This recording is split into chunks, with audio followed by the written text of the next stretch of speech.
Yo, tits up, Shades here. You know you can interact with BACC Talk. You can email us at backtalkus@gmail.com.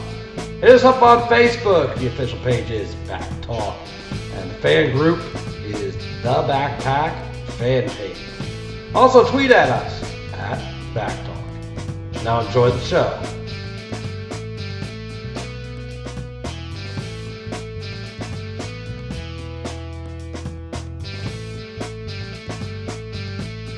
And now, get ready for some idiots talking about shit. Here is Justin, Tony, Destin, Andy.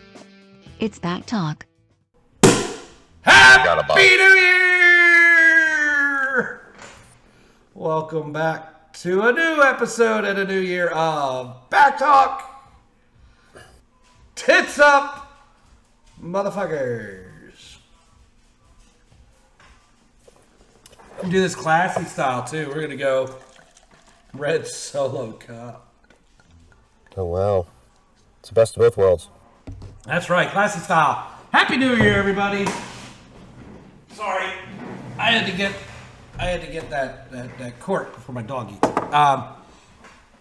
And it's all over my house. But Happy New Year, everybody. Welcome back. I'm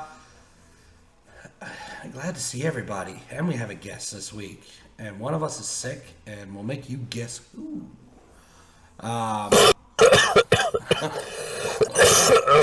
Yeah, guess. Yes, guess who? That's tough. It's a real tough one. Yeah. What's going on, everyone? Happy New Year, Dustin. Happy New Year. Happy New Year. What's Happy going New Year. on? Did you party the night away, or what did you do? How was your Christmas? Christmas was good. Got together with family, did all that last weekend in the mix of a little snowstorm we had here in Minnesota. But got some cool stuff and just hung out with family and friends on New Year's Eve. Hung out with some friends at a friend's house about a block away, which was nice. Didn't have to really drive anywhere. But played some games, watched some football, and about it. Racing meetings. Sweet. Yeah. It sounds like a good time and some relaxed time, good family time too. Oh yeah, I think we all need that. Tony, did you do anything or actually talk to anybody in the last 2 weeks? Well, you said last 2 weeks, so I kind of had to. So, I mean, we had Christmas at the son's house and the granddaughter, all that good stuff. So, Did you make it in time is my question. So Did you get all the presents delivered in time to all the boys and girls? Did you get all the president's men as No. presents for Christmas? You didn't get them all delivered in time? No. Did the reindeer screw up? What was the problem? They did, yep. They fucked up. Rudolph's nose went out. Rudolph's nose isn't so bright? No, Could a guy just lay that night? I really do need to shave. Damn, it is bad.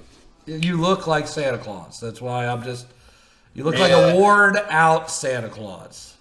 Yeah, I am not with it. So, you are not correct by one person being sick. There are two people here that are sick. Because I have been like this since fucking Friday. My throat is fucking killing me. It sucks to drink water because it hurts so bad right now. And I've had sinus shit all weekend. So it's been great. So yeah. But you had a good New Year's too. Oh yeah, we stayed up. We were in bed at fucking 11:55. At least to make it to midnight. And then that was it. So. Well, that's a good way to celebrate New Year's, is in bed. Yeah. Which is that like a new thing too? Like in bed, New Year's in bed? Like, you guys, I don't know about, Justin may have this tradition with his family.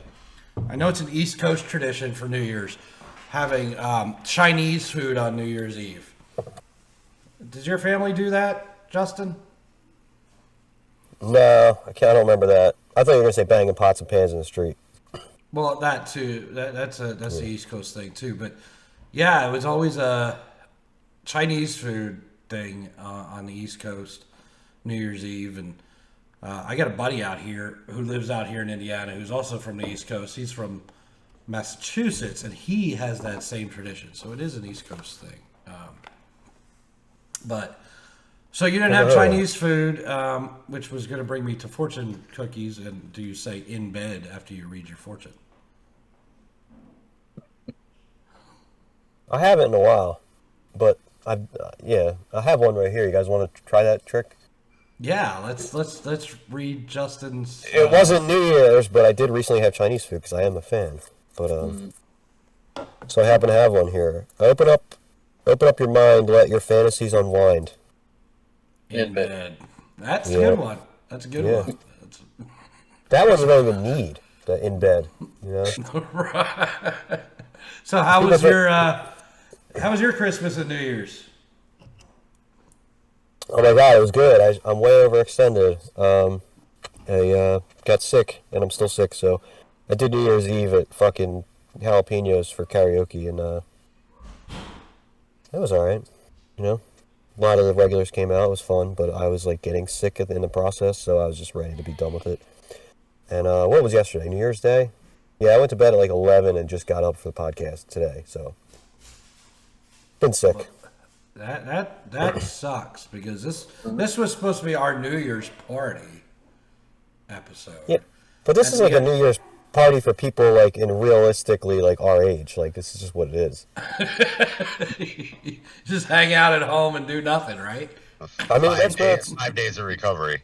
yeah, that's where it's at. I mean, you need it. You know, I find it realistic. I'm not going to look back on this year and be like, I got to do it better next year. It's like there's nothing I missed out on. If anything, I tried not to work on Saturday. I tried to get out of it because I'd rather do nothing on New Year's Eve than have to do the usual thing. So I would have rather done less. Still be as sick probably, but that's fine. Yeah. Well, But Christmas was awesome. I got my sister fucking surprised the hell out of me. She got me. I opened up this like little envelope, and she's got these like from like 1984. These like Garbage Pail Kids stickers. You know, like in the pack with the stick of gum. yeah. I got like 3 packs of those. So interesting fun fact, or whatever you want to call it. I came up with an extra one. I have 2 of something. So for the podcast, we can have some kind of sweepstakes where I'll mail the person my extra one. That you can have. That's pretty cool. Yeah, because anybody who's of our age that listens to the podcast remembers Garbage Pail Kids for sure. And I don't know if they were always stickers or if they were like. Do you guys remember there were cards and the stickers came later? Because these are like stickers. It's a sticker of the card. I know there's cards now as well. Yeah. Yeah. There's new ones now too. Garbage Pail Kids Yeah. are back. I might be into that, but what I'm super into is these are the retro ones. Like it says fucking 1984 on it. Yeah. You know, like, they were trying to get me to eat the gum. I'm like, finally just said no. Like, probably not. Hey, that's It would why you're sick. disintegrate. It would Right. just disintegrate. Like, Maybe I wouldn't be sick if I ate that gum. yeah. Oh, also, I still have the piece of gum. So if there's any fucking evil Knievel's out there, Daredevil types, and they want me to mail them the piece of gum, and they can eat it on the podcast. Let us know. 'Cause there's only gum in one of them. I wasn't gonna eat the gum anyway. I was kind of upset that somehow the gum wasn't in 2 of the 3. I'm like, what the fuck is that about? But anyway, that's cool. Oh, I got a Cricut machine, so I can cut out my little designs. And Nice. everybody knows what CRICUT Cricut machine is. You know how much fun I'm having. Yeah. They're cool. It's how you make cool shirts like Right. our brand new BACC Talk merch will be What a available. It will be available to you shortly. I think these assholes need to get theirs first. So, Like I said, I will pay for mine. yeah, you ought to pay shipping and handling because that shit's getting expensive. What the fuck's handling anyway? Let's talk about handling for a second. Handling of Well, what? that- Yeah, what Of your package? right, yeah, exactly. I have to handle your package. I would pay for somebody to handle my balls, you know, because So- you gotta have like a soft touch. But You're paying for the shipping part, and then you're paying for somebody to walk it to the mailbox. okay, That's the handling. that checks out. All right, I'm good. You're paying your postal worker to handle your package. So then I don't have to be nice to them. No, and you don't have to tip them at Christmas. Right. Does anybody tip the postal worker at Christmas? Christina, who do you tip around Christmas time? Nobody. I Yeah, don't. me neither. Sounded I like don't do a loaded anything. question there. I do buy the kids bus driver a present though. There you go. See, something. Little, And all right, like do candy and something little. you send the kids in with presents for their teachers? Yeah. Well, Okay. Chase, the little one, the big one in high school, he's got like 6 teachers. So once they start changing classes, I don't do that. But in Chase is in 4th grade and they did like a white elephant thing. So That's fun. We did a white. No, we didn't do a white elephant. We did a Secret Santa. but What's a white elephant? It's you buy a gift and you wrap it, and then I don't know exactly, but they pick names and you pick a gift, and then the next person picks a name, and they can either pick a gift out of the pile or they can steal someone else's gift. Yeah. Oh, Dirty Christmas. Like that, but a gift can only be stolen 3 times. I don't know. I've never done it, but it's where you can pick or steal. So Yeah. Andy, actually, I remember doing that in Christine's basement. I don't know if you were at like a Christmas party at this point with her, but they were church people. I guess it was like the annual like Lutheran church party. I didn't do that in Christine's basement. Nah, good for you. So you're saying you did what everybody else did? I mean, everybody else was, yeah. When everybody else heard Christine's basement, you did exactly what they all did once they heard Christine's basement. Basically what you're saying. Yeah. Well, I happened to be like a wholesome person, and all I did in her basement was play Dirty White Christmas. Elephant. Yeah. But anyway, Dirty Christmas is something completely different. And if you did that, Dirty Christmas is what you did. No, you did Dirty Christine, not Dirty Christmas. Listen, the postscript to that story is why I brought up, because a White Elephant, I bought the coolest like CD thing. Remember CDs? You know, you take them out of their cases and you go on a trip, so you'd have to have a CD case for just the discs. Well, I bought like the coolest one of those things, and I wanted it so bad that I ended up getting my own present back. That's what I remember about White Elephant, is I played it in Christine's basement at like a church Christmas party. And I bought my own thing and liked it so much I like got it back. I'm like, there's no way anybody up to $20 got anything as cool as this. And I was right. Everything else sucked balls, and everybody wanted the thing I got, and they didn't even know I bought it. That's right. Nice. Well, that's cool. I'll be coughing throughout, guys. So we do. Justin did introduce or I guess Dustin, and one of you guys introduced our guest. Christina. She's here for a reason, and we will explain that here in a minute. But good Happy New Year's. Good Christmas all around. Pretty much relaxed week, that kind of thing. Want to get into our email real fast. We got a good one that came in. Say hi. It says, hope you all had a Merry Christmas and Happy New Year. First off, Tony drunk was very entertaining and needs to happen at least once a month. Fuck that shit. I agree. You might get once a fucking. Yeah, about that. I think he muted himself when he said a month. Yeah, I heard a month. That's once a month will work, is what I heard. Yeah. Fuck all that. So we'll put that on the agenda. We'll start a GoFundMe to help pay for Tony's drunkenness. Yeah. Once a month. Once a month, drunk Tony. Tony. That's all it's gonna take. Shit. Why don't we, real quick, I don't mean to get away from the email so fast, but I have a knack for doing this. It takes us an hour to read the email because of my dumb shit, but why don't we do the wheel thing like we did for the beans, and we spin the wheel this show and find out who gets drunk on the next one? I mean, like, drunk enough. Do I get to get skipped because I got you're getting drunk this week. I got a whole bottle of that, and then I got some cool beers I'm going to introduce here in just a moment too. So you want me to make a wheel and put Tony's name on it all the time?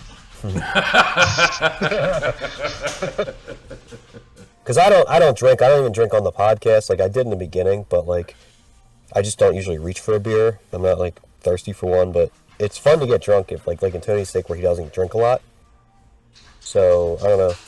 It could be a new thing we do. We could do like a wheel. Once a week, month. and that person. Once a month. Who gets drunk? We can just leave it at once. And we could just say not really drunk, but it has to take like 2 or 3 shots or something like that. Yeah, you could do like a whole thing. Who gets drunk this month? You know. Well, there you go. And you can put how many shots and who gets it. And what shot? It can't be like 5 or more though, because I would die. Like literally. It has to be 5 or less. 1, 2, 3, okay, 4, up 5. to 5. Yeah, up to 5. Because We'll do it multiple times through the list. As we're going through this show, I'm sure Dustin can come up with one wheel with all our names, one wheel with some numbers, 1 through 5. 20? And With 20 on one just spot. do 1 through 5 one time and our name one time, and then we got the end of the show. we got to take Tony and Andy off because Tony just did it, so it's like no tag backs. No, this is the start of a new year. It's fresh no start, new year, fresh start. Yep. It's going to happen on January 23rd. That's when that show is going to happen. No, we'll do it the week before you go away. So then the rest of continuing on the email. One of my favorite Christmas songs is "Christmas Everywhere" by Alan Jackson. I don't know that one. Does anybody else know that song? Alan Jackson is country, right? Yeah. Yeah, so I don't know anything. I've about probably that. heard it. Just don't realize what it is. I'm sure it's a country sounding Christmas song. Probably. Yeehaw. Christmas tradition is when my family gets together and we all frost and decorate sugar cookies. I don't have a favorite Christmas gift, but the most unique, memorable gift was when my parents got us a framed photograph of the local racetrack we work at. The picture was taken from a plane. That's cool. Yeah. Cool. Were they in the picture?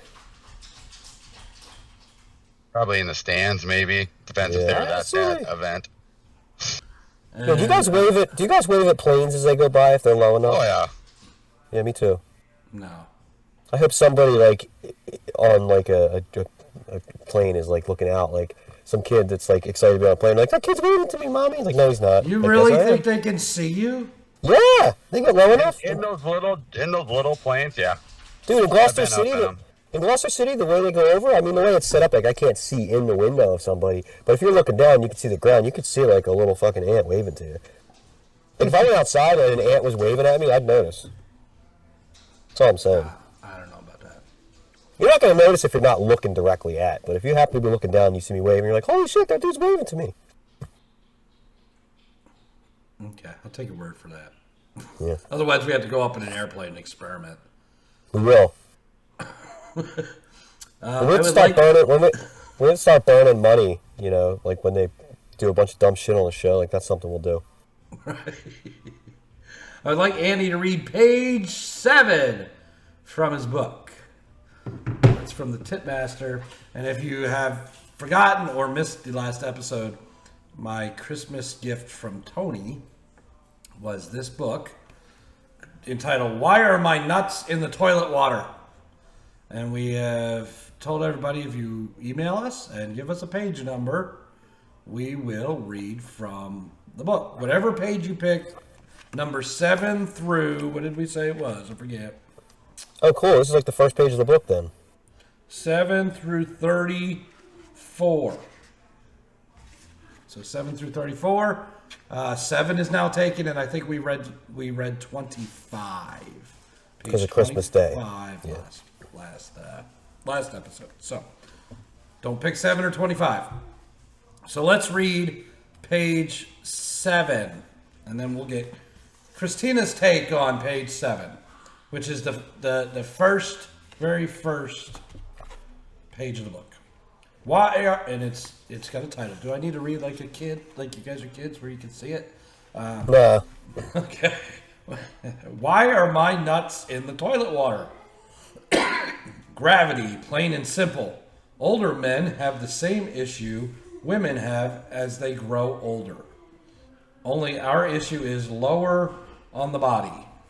If you wear briefs, you may not notice this phenomenon of dropping twins until your pair come in contact with something startling, like a cold, wet encounter in the bathroom. My first encounter nearly caused me to jump up off the john. If you wear boxers, you may have an earlier warning as the twins creep down the inside of your leg over time. Unfortunately, there is no good solution for this condition. You can scooch forward and try to rest them on the rim of the toilet seat. That is page 7, and the opening. Why are my Andy's nuts? like, I'm trying that tonight. So it starts off, and we'll get Christina's take here. Men have the same issue women have as they grow older. So Christina, being the only woman here, what is the issue that women have as they grow older? Our boobs don't touch the toilet water. I could probably that. They say, like everything else. I don't know. Boobs. Boobs. She's got a good echo there. I don't know why, but so what did you think? What did you think of the first page of the book? Who, me? Yes. I think it would be really funny to kind of watch somebody try and put their balls on the toilet seat. Yeah. And It's almost like, yeah. use the bathroom.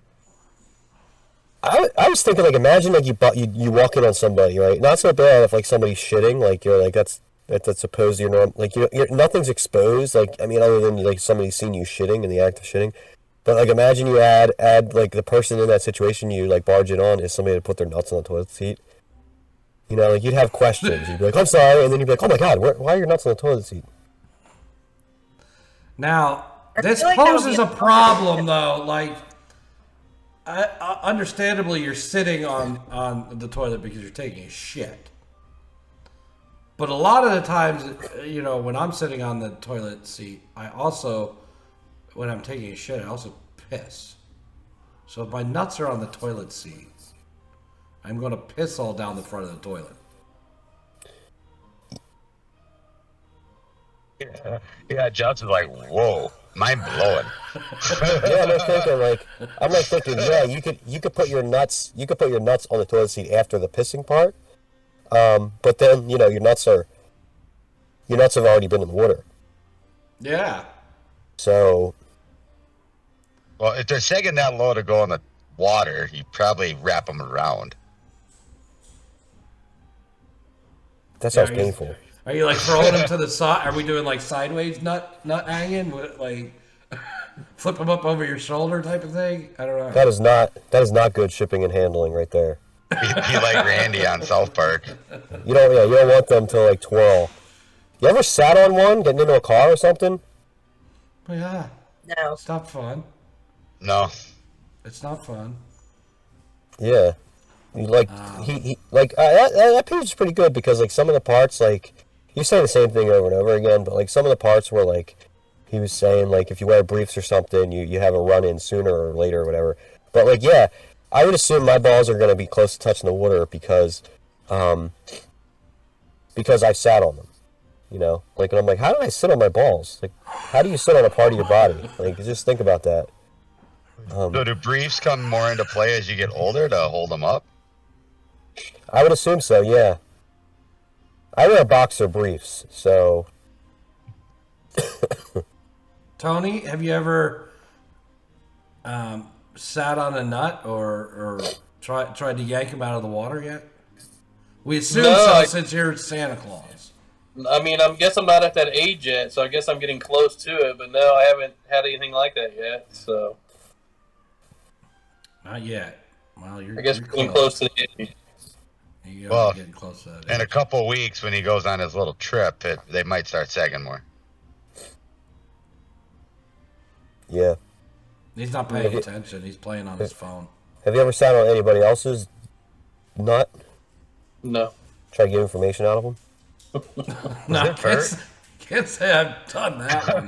But if you remember from a previous episode, not too long ago, I still want to kick somebody in the nuts. The Nuts King. Mouse King. Still want to kick Mouse King in the nuts. So, let's see how we can get a hold of him. Mouse King might want to kick you back in the nuts. He might. I don't know. I don't think he could. Yeah, so for some reason, this was the Christmas of, like, I'm going to hear, like, 97% Nutcracker music. Like, right after we did that episode, it was like every song was from the Nutcracker, like whether you change the station or not. It was like Nutcracker Christmas this year, apparently, in the media. So like right after that, I heard somebody saying something about the Mouse King because they were like back selling the song. It was like the first time I ever fucking heard about Mouse King. Like, you ever had that uncanny shit happen where you're like, we were just talking about that, and now it's like constant. Christina, So are weird you the way aware of the stuff Mouse goes around. King? Me? Christina. Oh. Yes, I am. And what are you familiar with the Nutcracker? I am. Yes. So maybe you can give us a little bit more story on the Mouse King, because I don't think Yeah. any of us knew. Why are there mice in this fucking thing? I don't totally remember, but the Mouse King's like the bad guy. Like you've got this the. makes sense. I don't remember the entire story, but you've got the girl and then like the prince or whatever, and the Mouse King and the prince fight for some reason.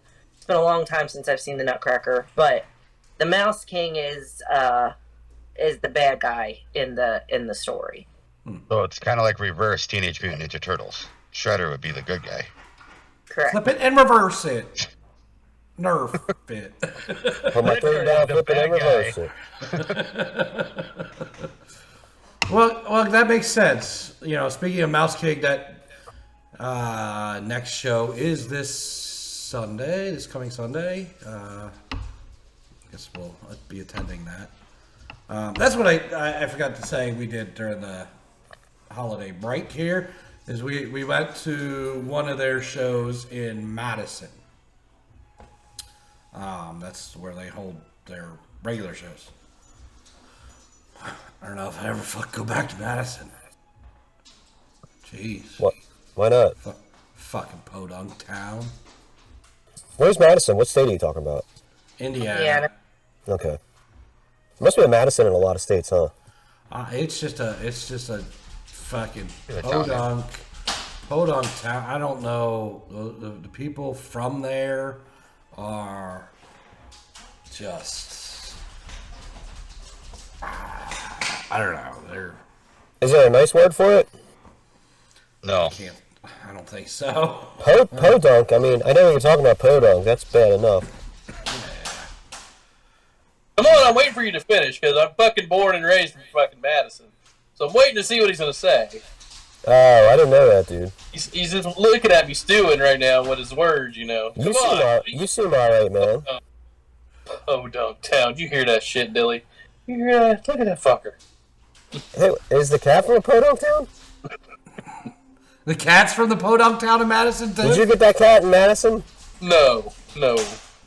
So you were born and raised in Madison? I was. Yeah, That did you know explains a lot of shit. Andy, did you know that and you were just like throwing shade at him, like, or what? That's why he's got fucking Peyronie's disease. Parody Tony.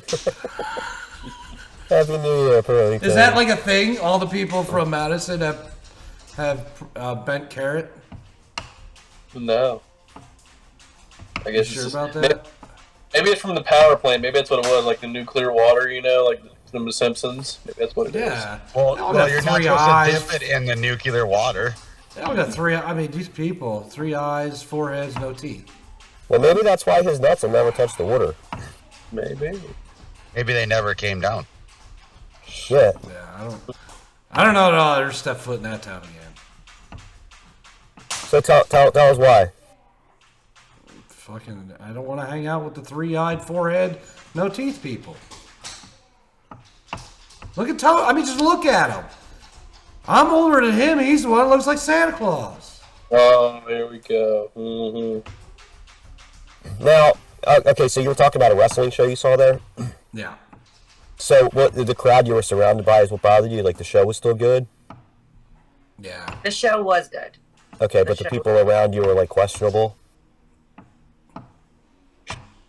A little bit. Did you feel unsafe? Did you feel unsafe, or was it like the? What's the problem, Tony? I mean, so if you went to a show there, so you're talking like that, you're talking people. Now, Madison is on the river, so right across the river you have Kentucky. So you might be talking about some Kentucky Hill inbreds. So there's a difference there. Just so you know. Yeah, sounds like the blame is on Kentucky, not really Madison. I don't know. I was going through that town and it was like, I don't know. There's like 4 stores and 2 traffic lights. So I wouldn't know of anybody from Kentucky wanting to cross the bridge to go to that town. But If they're going to a wrestling show and that's like that's close for them, then I don't know. what stores do they have in there? Of course, they got Dollar General. Probably 4 of those. So this is one of those like liquor store check cashing places, or like those are the 2 stores. Check cashing, they would have to get a check to be able to cash it. I'm telling you, they get the checks. I don't know what checks they're getting, but you see check cashing places. I think they're getting checks from somewhere, and there's still like people that are like, "What is this check thing? They need to invent a store that just cashes it for me." Yeah, well, 'Cause maybe they get it for their like government checks. I don't know. Right. And I think like they don't bridge the gap of like that. They just have a thing called a bank account, like where they got dressed one day and had an ID and got like a bank account. Like I think like check cashing places like for these people that like. You said a Don't know what key to do with a word. check. You said a key word for people from Madison. Get dressed. I don't think that happens. You saw some like so you're saying when you went to the show like people were doing like the Walmart pajamas thing.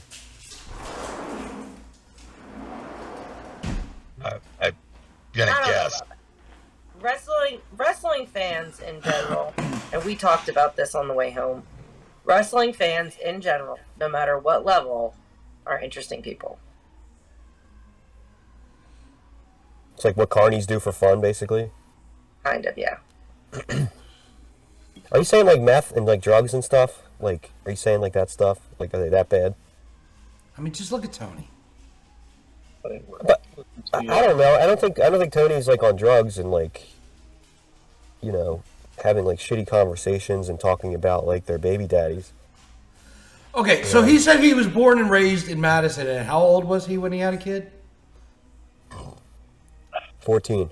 Yeah, okay. I mean, but that happens anywhere. Yeah, we were That's born. everywhere. Well, it's a Yeah, small what else are you gonna do in that town? town that you sound like only has like 4 stores? What else are you gonna do? Right. You just said he has 2 stores to go to. Of course he's You're gonna go to the like, knock some gravel chick off. pit and play hide the salami. Right. Well, Tony, Sure, Tony, sure. Tony and the Mouse King can hang out together in Madison. I'm not going back. So you'll go see them in Seymour again. They go to Seymour a lot, right? You mentioned that town, okay. Tony, maybe you So- can become friends with the Mouse King. Then I'll kick you in the nuts too. No. What? Alright, what the fuck is with this nutcracker? Like, still didn't answer why there's mice in it. I don't know what his fast. I don't know what he's all. His fast. He's all hooked up on. Hyped up. Oh fuck! I can't even talk right now. I'm just fucking. My head's just spinning. With your, thing with this nuts. You and nuts. I want to touch some nuts. I want to dip my balls in some nuts. I want to kick some nuts. I want to roast some nuts. What the hell? Well, that kind of brings me to something. We've been using this our catchphrase "tits up." What's but up? going forward, it is going to be Nut Up. Or shut up. Yeah, Zombieland. I love that movie. So Nut Nut Up. up or shut up. Nut Nuts Tony. up. How about nuts up? Nut Up, Madison Tony. Why not plural nuts? Oh, you just get one nut to up. Yeah. Only one nut has to go up. Nuts don't work like that. You just have to One nut at a up time. once. They're You on don't different have to- sides yeah. of the sack. Now remember, they're in the toilet water. They're heavy. You can only up one nut at a time. Guys, I'm gonna put my balls on the seat and take a picture of it. Good Don't lord. send it to us. It'll be like blurred. I don't even want. I couldn't even do that for a joke. I don't even want to see what that looks like because I have to remember it. He's going to do this after the show's over. He's going to go in the toilet and put his balls on the toilet seat just to see what it looks like. That's probably not just Justin. It's probably everybody's like, God, that would be easier. There might be other people trying that. You know, we might be educational to some guys out there. Yeah, let us know via email if you tried it. Like they said, they don't want pictures of it. I don't even want to see it enough to do it. Like I'd be disgusted seeing my own balls on. Ugh. So anyway, we brought in a guest, Christina, and I'm going to allow Justin the privilege of telling us why Christina is here. What can I say? She likes talking about nuts. That's not why. Because we were in the Super Bowl together and I lost by like 2 points. And You did. You were in the BACC Talk Bowl. in the BACC Talk Bowl, and she's the big winner tonight, big winner. I'm excited for you. I was like, I had a clenched asshole that whole last day, and I'm gonna be kicking myself, kicking you fuckers when I see you in person, over the fact that I'll be kicking myself for like at least a year, like why I didn't play, who I didn't play. Well, that's the fun part about fantasy football, though. Yeah. You can always play somebody different. You just don't know. Like I hate that. Anyway, so to not digress away from the winner, you're gonna get the big trophy, and like Andy said in the chat, he's just excited that it'll still be in his house at least. Yeah. So I have a feeling he's gonna get pictures with it and like let everybody kind of believe that he won it. I guess the thing is, we were doing a titty trophy, right? Yeah. She won. Shouldn't she get like a nut trophy or something? No, she Nothing. won the she won the golden tits, and that's the way it is. And Remember, she You wants don't, to you see don't want the tits golden too. nuts? You don't like the golden nuts? Nuts are kind of gross, guys. Sorry. Yeah, like women don't even do anything with nuts. Not unless we have to. Well, why do you have to? What we need? I'm gonna educate the guys. Stop telling people to play with your nuts.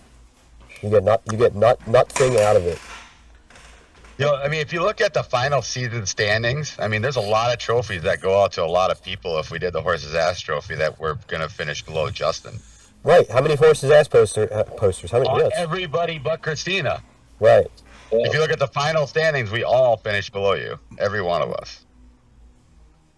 Yeah. So I am on the podcast because I am better than all of you. That's why. Right. That's why I'm here.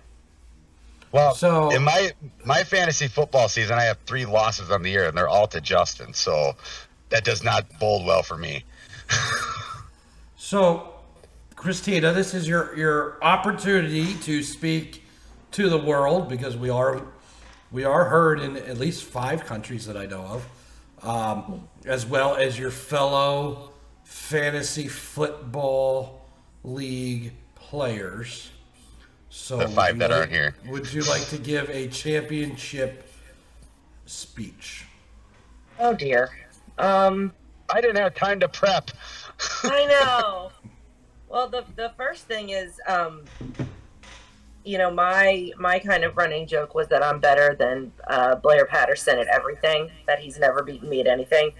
So he can kind of feel a little better about me beating him at fantasy football, because I beat everyone at fantasy football. So hopefully that eases his mind a little bit. And I don't know, the season was really fun. And the last week was really stressful. You know, coming down to 2 points, my defense lost me 4 points. I was I was really upset. If I would have lost, I would have been really upset. But it was fun. I'll do it again next year. Yeah, what's next? When's fantasy baseball start? We need to do something. Pitchers and catchers are in February, buddy. We're doing fantasy NASCAR. Yeah, it's fantasy NASCAR. What's pitchers and catchers? What do you mean? Spring training. Pitchers Spring and training. catchers. Pitchers and catchers always report on Valentine's Day. Oh, Spring really? training, yes. They're separate week from before the other everybody teammates? else. Okay. Yep. And I know I know for the that. Phillies, at least for the Phillies, it's always traditionally it's been Valentine's Day. Is it because they're more clutch and they need like longer to practice, or? Well, they got to get their arms and stuff in tune for the pitchers you gotta- mainly, gotta and the stretch catchers out are there the just arms. to support their catchers. You Right. can't just take a couple months off, not throwing, and then come in and throw, 95-mile-an-hour balls. You're gonna hurt your arms. You got to get the arms stretched out with, long toss every day and throwing a couple, easy pitches. They'll probably get on the mound and throw 50 pitches a day or something like that to ease into it. And To be honest, as a baseball fan, I would rather go to spring training for like a week than go to any really pro games like up here in Minnesota or anything. Spring training's so much fun, like down in Florida and Arizona. I'd love to go. Games are like an hour apart from each other. You can go to like 4 games in a day. It's a blast. We've done it before, and it's a really good time. No, I would love to do spring training, as long as I didn't have to see the Cincinnati Reds. I mean, all their fans are from Podunk, Madison.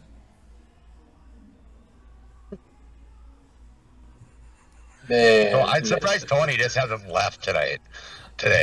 I know, that's what I'm just sitting here thinking. I'm like, why the fuck am I still sitting here? Shit. It'd be funny. He if ain't got- It's turning red. Well, the biggest thing is he's sitting there taking it. He doesn't even fire back.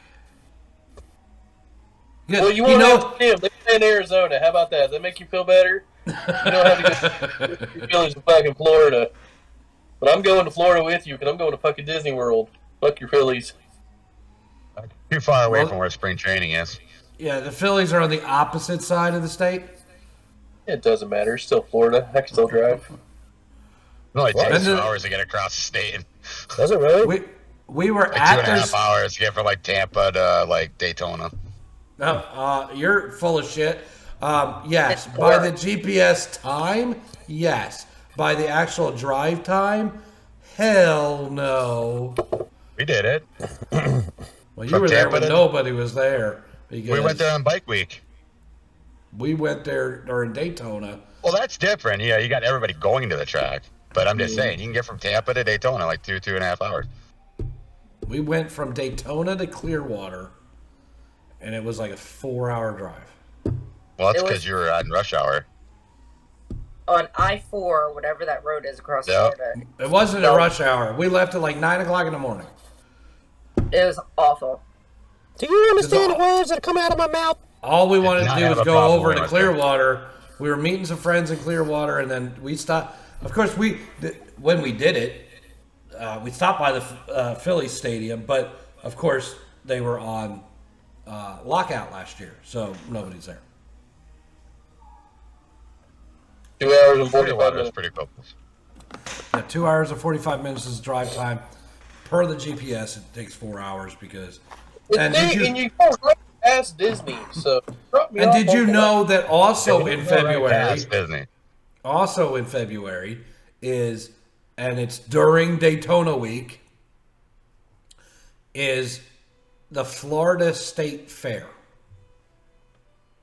Did not know that part. Yeah, Where that do was they going hold on that at? too. Near Orlando, Right near Orlando, like right in the middle of everything. right off the highway. Perfect. So you were stuck in Orlando for a while, is what you're saying. Yeah, we were stuck in Orlando for a while. We were stuck in Tampa for a while. We were stuck in the middle of fucking bumfuck nowhere for a while. It was, and then Clearwater was jam packed with just because it's like spring Oh, yeah, break time well, too. Yeah, we went from Tampa, so we weren't at Clearwater when we left. We were just outside of Tampa on the northeast side, so that's why our drive was shorter. But it was clear interstate all the way there. God, I'll tell you, it was terrible. But when you're going through busy times, I mean, that's any event you're at, it's always going to slow down. Like if Disney World had like a huge ass celebration, I mean, Orlando's going to be packed. Yeah, I don't know. It was terrible. It was terrible. Anyway, back to the fantasy football. Any other words from our champion? Inspiring words for next year?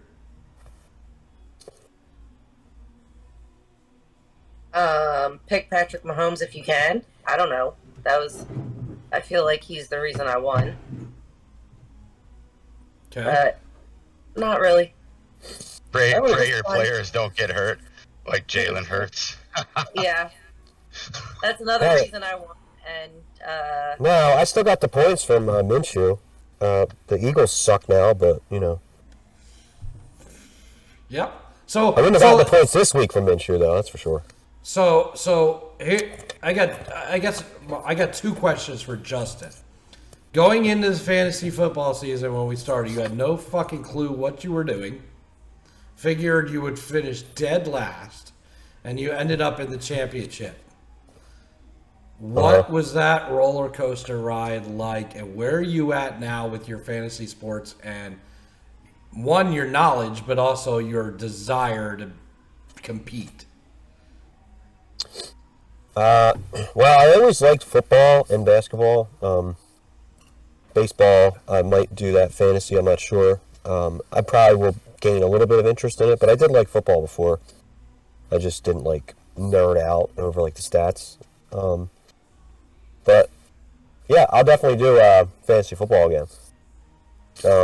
And I hope the fucking Eagles start winning. Well, so that's the other. Are you more invested now that you got into watching games more? Are you still more invested in the game now that fantasy football is over? Yeah, I know going forward I'm going to watch the Eagles, but I won't watch any other team, whereas I did have certain players on certain teams, but I never really cared about the teams. But I always cared about, like I cared a little, like, when the Eagles won the Super Bowl, whatever that was. But I still wasn't into the game. I'm like, oh, good job. Good for you guys. But I'll follow. Oh, shit. You drank all that? Yeah. Jesus Christ. Anyway. I'm looking forward to the next season, and I'm going to try to get Patrick Mahomes before you guys do. Man, what's up with you and Kirk Cousins, man? I can't figure out why you didn't play Kirk Cousins like two weeks in a row. I don't think I ever got an answer for that. So, yes, if I had played Cousins, would I have fared better playing for third place? I don't know that it would have been enough. It may have been, but since you don't follow the other teams when it's over, when fantasy is over, I don't know if you saw what Kirk Cousins did yesterday, but he's susceptible to those type of games. Yep. Whereas what happened yesterday? Was not pretty. Don't want to talk about it. Yeah, about what was it? 4 picks and a fumble and no points. Yeah. So how many points would he have had fantasy? I mean, not that it would compile it past this point, but 3. Wow. And that's about the amount of points your other guy had that 1 week, who went out on an injury, right? Yeah, and so my other quarterback, Herbert, is more of a steady kind of. You know what you're going to get out of him, right? You're expecting somewhere between 15 and 20 points a game. You should get that. Now he shit the bed the last week of the season, of course. Got 4 points for me, whereas Cousins blew it up again with like 30-some. But that's the risk you take in fantasy sports. You know, you can take that risk on trying to play a guy who can put up the big game, but is susceptible to the goose too. So it's a risk, and I played it safe, trying to play for third place, and in fact, I would have gotten third place if I had put him in, because I lost by .08. I was watching that. .08. I can't believe that. And I thought losing by 2 points was bad. Dustin, you got something to say for yourself? To be honest, I didn't even watch it. I was too busy worried about my keeper side, playing in the playoffs for that. So I set that lineup, and I paid more attention to the keeper side if I had to make. Did you hear that shit? Did you hear that shit? He just said he didn't give a shit about our fantasy football league. Oh well, I have a little bit more writing on that other one. Money and shit? Yeah. See, there you go. See, like right now, I'm actually playing for 3rd or 4th place against my brother, and I got to have a decent day out of my guys tonight. So I mean, we could easily put money on it next year we could. if you want to go that route. I don't know if we'll have to hear from Tony, who squeaked by not taking home the shit of the shit trophy. Just barely. I don't know what you're talking about. I went 3-0 in my bracket. I won my bracket fair and square. 3-0. You won the shit bracket. Yeah, you won the horse's ass bracket. A win's a win. Yeah, you were in the horse's ass bracket. So since you won, do you get the bigger horse's ass trophy? I guess so. Well, we'll have to get you a bigger one. Maybe we'll put a donkey on it. He Man. gets the trophy. He gets what? He gets the nut trophy. Oh, he'll just get a fucking picture of Madison, Indiana. Oh, man. Peroni trophy. Oh, Ben Carrot. That's what he gets. I'll make sure I preserve it for you. Preserve the carrot. The carrot of betness. I like the bank carrot trophy. I think that kind of writes itself. That's good. So who is getting the horse's ass? So you're not like making like 8 of them, right? I haven't decided. So I think we have the champion here. Right. The runner-up is here. The 3rd place is here, and the 4th place is here. So Right. I And think we can all vote on who gets the horse's ass trophy, and if there's a tie, Peroni Tony, the winner of the horse's ass bracket, can break the tie. So we will give first vote to our champion. Christina, who gets the horse's ass trophy Out of anybody? out of the losers? Okay, I don't remember who was in that bracket. Oh, Jesus fucking Hey. Christ. hey, to be honest, anybody was a loser. Peter, I don't know who's at the bottom. Jesus It was fucking me. Christ. Brad, Paul, and And Boyd. Boyd. We Okay. were the Brad. Okay.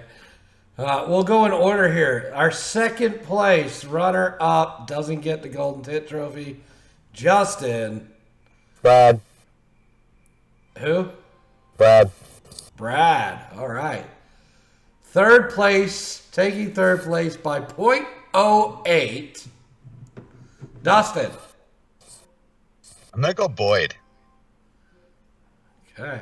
He's the one that went 0-3 in the losers bracket. I mean, come on. Now I'm split. And one of them that I'm thinking about will create a tie, and we force Tony to do it. The other one is a person who was begging to get a trophy no matter what. So That's now true. I don't know what to do. Well, your vote counts as, or Christina's, or your vote could count as 2 because you're president of our lovely podcast here. Okay. I like that. I like that. Christina should get 2 votes since she's the champion. How about that? She can name one other person if she wanted to. She would have to be reading my mind. She probably is. She knows. I think we all know who you're talking about. The 2 people you were talking about, we all know who you're talking about. So, all right. So do I get 2 or does she get 2? That's your guys' decision. Tony, winner of the horse's ass bracket, who gets 2 votes? In my eyes, it should go to our champion. All right. Christina, who is your 2nd vote? She's gonna get it wrong. Yeah. Does it have to be the same? It can't be the same person. It has to be a different person. Yeah, it has to be a different person. They can be the same If she person. wasn't paying attention, she has no idea who the two people I was gonna say are. I figured she was. You were gonna say Boyd and Paul, weren't you? No. Got one of them right. Yes. Well, yes. That's exactly what I was gonna say.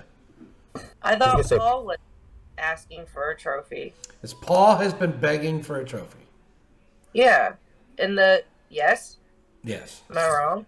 In the chat? Go ahead. Somebody else has been begging for a trophy. It's Huh? in his I don't- name. What? It's in his Tony. name. The other guy, it's in his name. He's here. Oh, It He wasn't wants the Tony. trophy. No, it was Paul. Paul wanted a trophy no matter what. He was gonna play for something. He wanted a trophy. So my vote is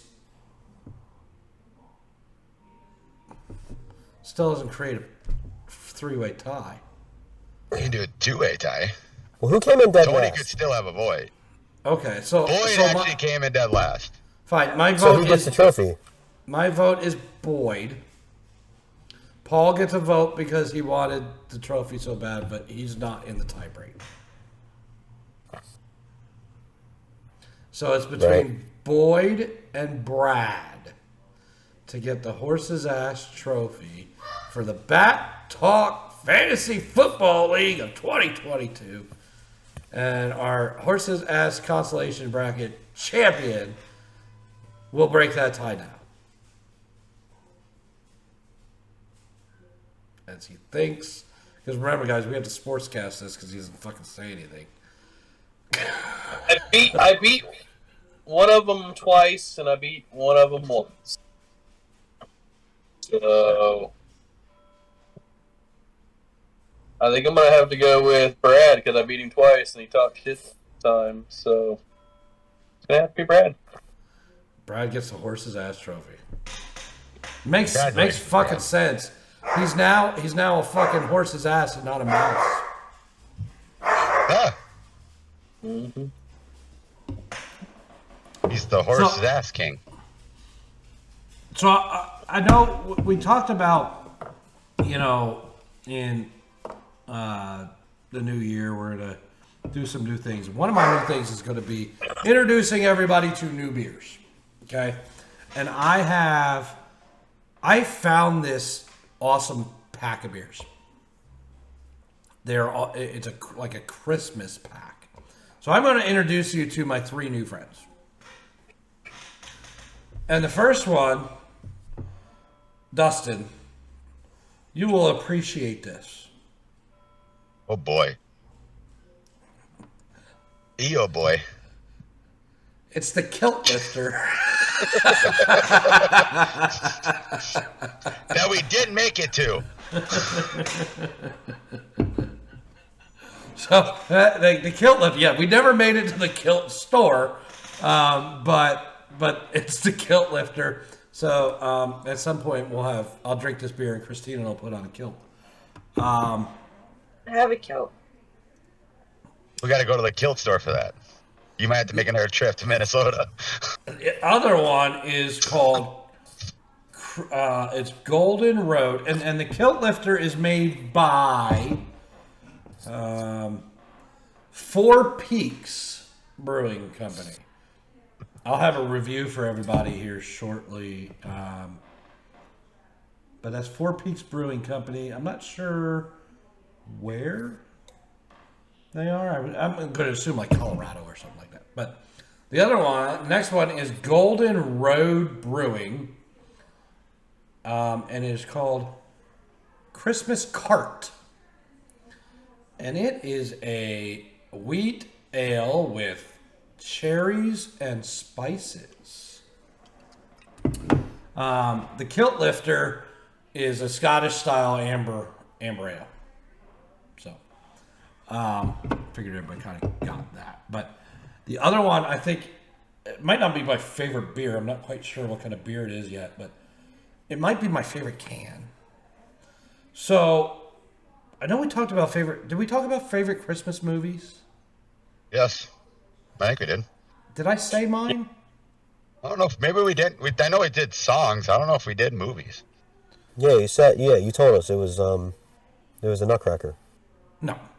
But I think we did songs. I don't think we did movies. So what is your favorite movie? Die Hard? No, but our Christmas tradition is starting 8 o'clock Christmas Eve. The Christmas story goes on. Oh yeah. Yeah, I remember that part. So that's your favorite movie? Yeah. And right now I have from Karbach Brewing Company, it's You'll Shoot Your Eye Out. Yeah, they got the leg lamp on there, don't they? It does. It does. So it's my favorite can by far. And it actually says, it's got glasses on the side of it too, on the can. And it says, Fragile. So I'm excited about those. I will do reviews. So keep posted to the Facebook page, which everybody should know by now. We're on Facebook. We're on Facebook. We're going to be on Rumble soon. On who? On Rumble? Yeah, because YouTube can suck one, right? Yep. So that transition is happening, but I'll get some reviews on these up. So look for those on the Facebook page. Out of those three, what are from what you guys heard, what would be your favorite? What would be your selection? We've got Kilt Lifter, which is a Scottish style amber ale. You'll Shoot Your Eye Out is Yule spelled like Yule log? yes. Nice. It's a seasonal red ale that will light up the neighborhood. Like I can tell you, my pick is the wheat one. Caramel malt and citrus twist. So yours would be the Christmas cart, the wheat ale with I like cherries, a wheat beer, yeah. cherries and spices. Not so much about the cherries. I mean, cherry isn't like my favorite flavor. I like more of like an orangey blonde ale. But or something that you would what do they call that when you put a wedge in there? You blank Garnish. Yeah, you garnish. I like an orange garnish or a lemon garnish. So you're like a Blue Moon type of guy. No, Blue Moon is the bastardization, like American version of Hoegaarden, and Hoegaarden's my favorite beer. Hoegaarden's from Belgium, so I can't drink Blue Moon because Hoegaarden's so much better, and Blue Moon just tastes like perfume. You gotta put orange juice in it. Something about Blue Moon that just seems so like poserish and like like. I'm going to pass that off to Christina. I like Blue Moon. You should try Hoegaarden. You're going to drink Hoegaarden and realize this is Aristotle, and you've been fucking around with Plato the whole time. Or whatever the opposite is. What's that? I like Blue Moon Draft with the orange slice in it. Well, have you had Hoegaarden? You got to try that. No, I haven't. Yeah. I haven't drank it in a while because I prefer IPAs, but Oh. Well, try Hoegaarden if you see it. I would try the You'll Shoot Your Eye Out, the red. Okay. The red ale with citrus. I do like wheat beers too, and I do like cherry wheat beers, but I really like citrus beers, and I do like reds. So. Okay. So does Tony. So I'm gonna let Dustin still stew on his choice here, and I'll move off to Tony and see which choice he would have in this, or if he would just go to Madison and drink the water. Ew. Why? Why Why am I still here? I would go with the Christmas cart because, I like a cherry flavor. So that sounds kind of nice. So that'd be my choice. That's right. You were the cherry, the Japanese cherry blossom. Oh, fucking A. Why did I even... No, fucking that one. I love Bath and Body Works. I'm just wondering if you were using the Japanese cherry blossom to get that Madison stank off you. Tell you what, after you put your nuts on the toilet seat, it's good to rub some of that on your nuts. Madison on your nuts? Yeah. What? I don't know if I want any Madison on my nuts. I like to ship and handle my nuts with a little bit of Lube? Japanese cherry blossom. Oh, not Madison, Indiana. Gotcha. No. Seriously, I got a lot. Oh, sorry. Go ahead. No. Going back to like moisturizer stuff, I got a lot of like body cream this year. Did you guys get a lot of moisturizers given to you by your parents, aunts, or otherwise? No. No. You guys aren't moisturize? You guys aren't moisturizing out there? No. All right. Not as much as you, I guess. Oh, look at this shit. It's looking awesome. That's used for other things. I'm gonna tell you what it's used for. Just besides moisturizing. This is grown.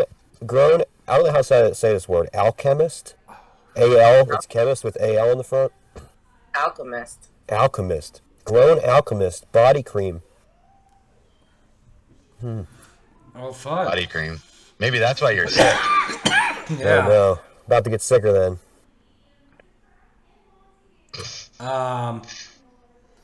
So now let's back to beer. Manly Yeah. shit. Feel the friction in his hands. You hear that? No more friction now. I got body cream there. Good Dustin, smell. what would I'm your... I'm gonna go kilt lifter. You Just do because it's kilt lifter. Just because of the name. I'm not really picky on the beers I drank. I like trying anything.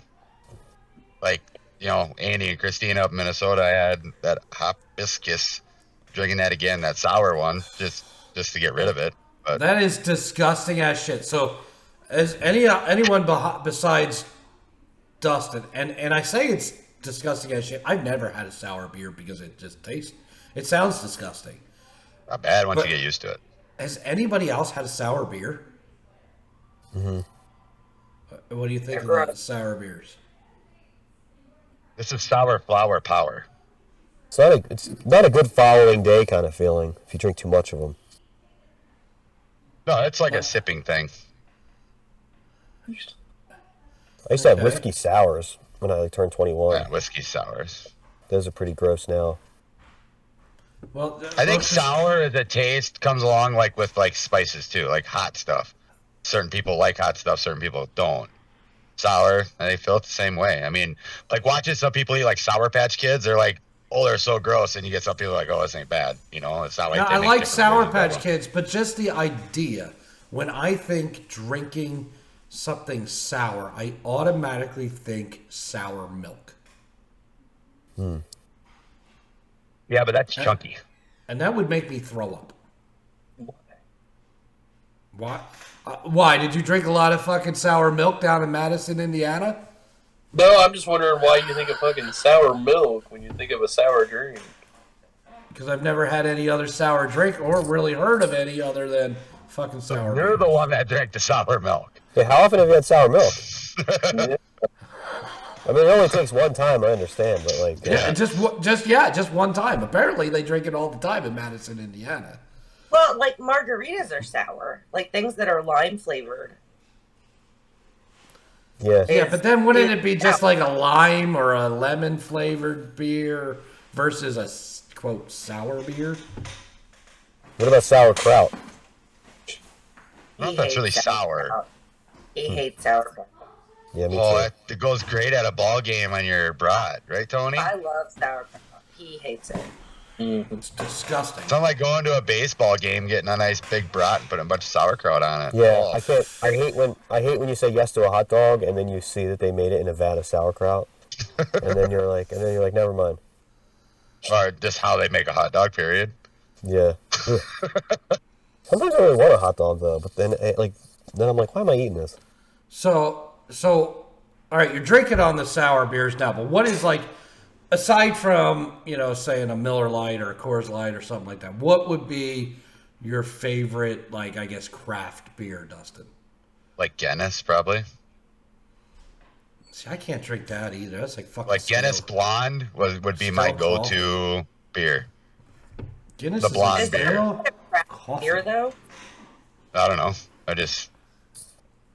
Yeah, I would say, well, it's a stout. It's not just a, I mean, if I'm gonna go like a brewery right now, I'm gonna go with my Mankato brewery. That's right home here. I mean, we got a bunch of breweries here. I mean, right. Yeah, like that's the problem. Like there's no Most shortage states have of, their own breweries. yeah, there's no shortage of breweries these days. It seems like everybody's in the game. So like to nail down like your favorite thing, like they just like before I like just since I started the sentence, they already came up with 10 beers. Yeah, well, okay, so the maybe thing not your with favorite that. beer, and maybe you have a favorite beer, but maybe your favorite style, I guess. What's your favorite style of beer? Normal. Normal. Like honestly, my go-to like beer is lager? Coors Light. To be honest, it is. Which is Like lager, that's a But watered growing down up- lager, yeah. But That's an growing ale, up, I like, guess. No, Coors Light's a watered down lager, so is it's a watered down log. So what's an ale then? Ale's more dark, ain't it? It's a popular ale, Miller, or is that watered down lager too? Yeah, Bud is a lager. Yeah. I'm trying to think. What is You it? say ale beer? Is that what you're asking? Ale? Yeah. Yeah, give us a famous ale beer. Like boom, this is an ale beer. Ale's coming along like the Scottish kind of side. So like St. Pauli Girl, you had that.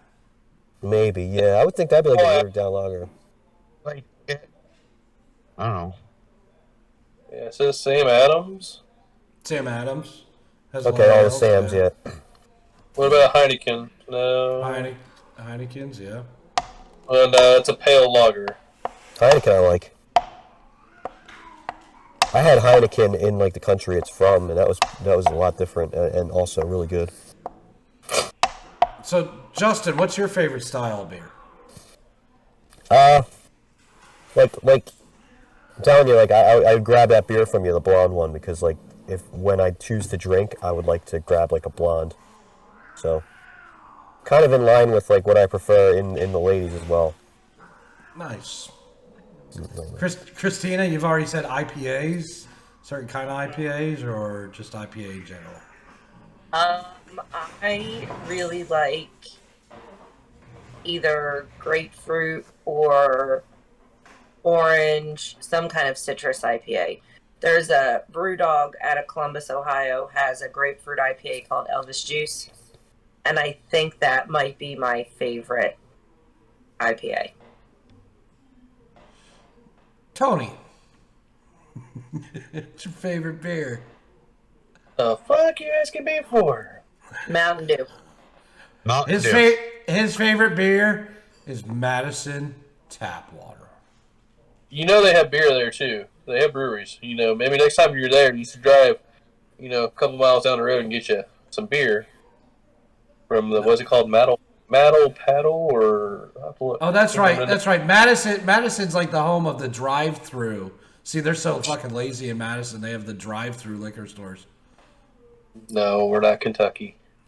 You find-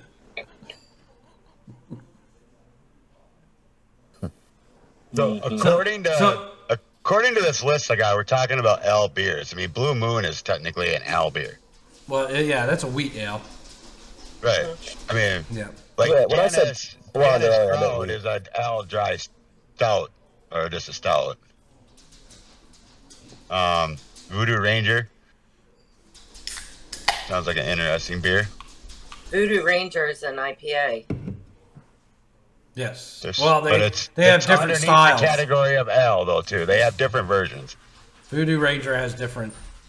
Like honestly, like what I'm looking on this list is like the top 10 ales. Like the Guinness has ale, dry stout, and stout.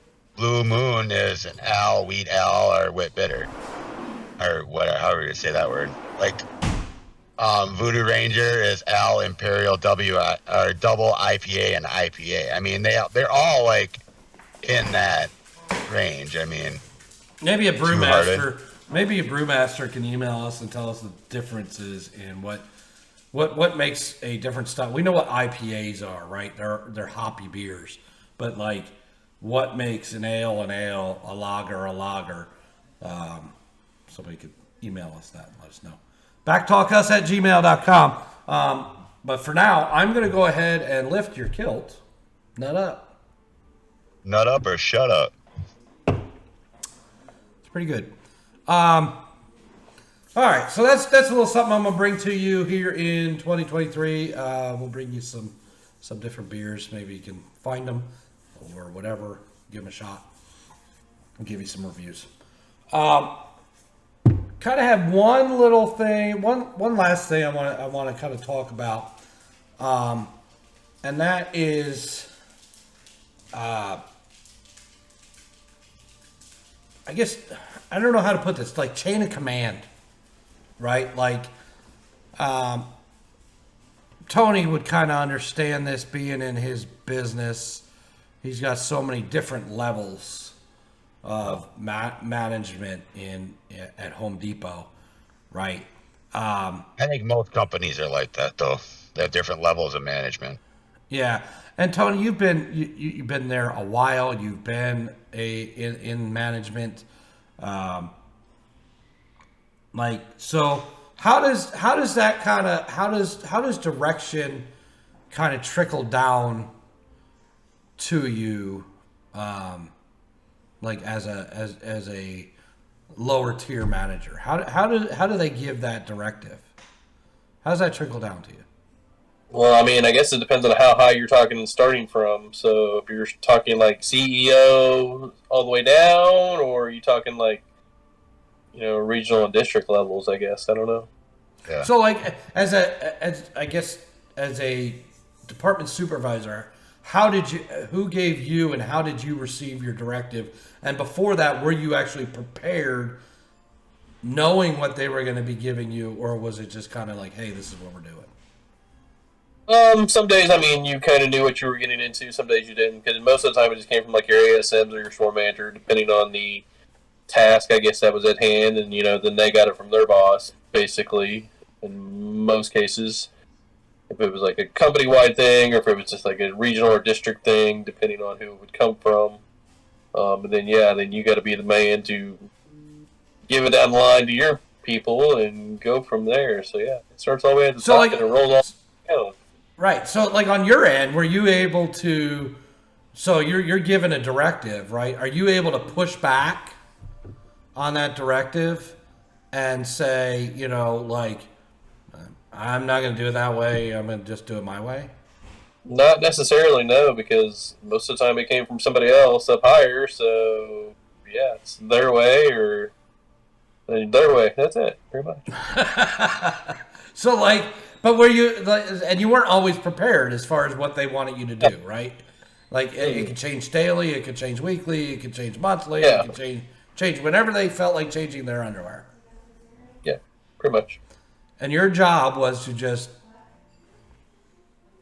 complete the task at hand and relay that to your people, correct? Mm-hmm. Okay.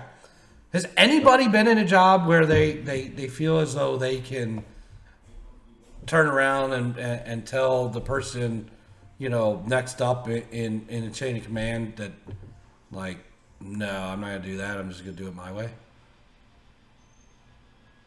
Back when I built grain bins, I was the foreman of our crew before I moved on to better things in my life. I guess I should say, more not as hard on my body, but we had like salesmen that were like our owners of our company. I mean, we went through like owner switches, which was kind of different, but they would recommend what we do, but we tell them, no, we're doing it this way, because that's kind of a different version of what you're saying there, Andy, with that, because it's like, no, we got to do it this way because we got weather coming. This is what we see. We had a conversation, I guess I should say. Not really tell them this is what we're doing, or tell them, no, we're not doing it your way, but we understood their way. But like in the job I'm in now, I mean, it's kind of like a chain of command. I'm in production.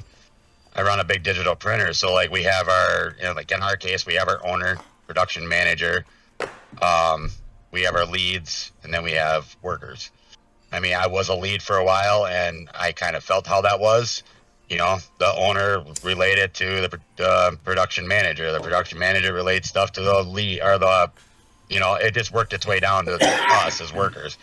But to be honest, the only thing I had where I could actually say back to my owner was, no, I'm not doing it this way. We're going to go to this job instead. This job's better. We got to pick our jobs that we went to just to get done. But with the chain of command thing that you're talking about, it's like, it works its way down the ladder, and the bottom people of that ladder sometimes don't understand it, and then everybody fights back. I mean, we all know how that is. We've all been in a job where you fight back at your lead or your production manager or whatever you want, however you want to word it. You know, like Christina, you know, in the job she does, I mean, I'm guessing she gets fight back all the time. I mean, but there's always going to be fight back, and it's not necessarily a good thing because they're just trying to lead you in the right spot, I guess is what I'm trying to say. But I kind of went on a rant there, but. Right, and so, but when you are given directive, and I'll get to you in just a second, Christina. Sorry to cut you off, but when you are given directive, or the company says, "Hey, we're having a meeting on X day," are you given materials ahead of time and say, "Here's what we're talking about"? Sometimes, but most of the time not. You know, I mean, if you get told you're having a meet, like we have quarterly meetings, we don't know what's getting brought up in that. You know, even as leads don't. You know, as a company perspective, you know, there's always something going on the top end of a company that you don't want your workers to know or your leads to know.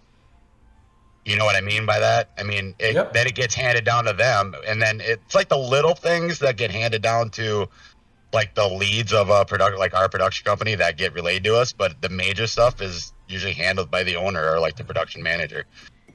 And there is stuff and that is part of that too, right? They don't want you to know ahead of time because people talk. Exactly. If you give it to them, you don't want to let out early. Then you start getting the griping without the understanding, right? Without the understanding of why we're changing this or why we're doing this.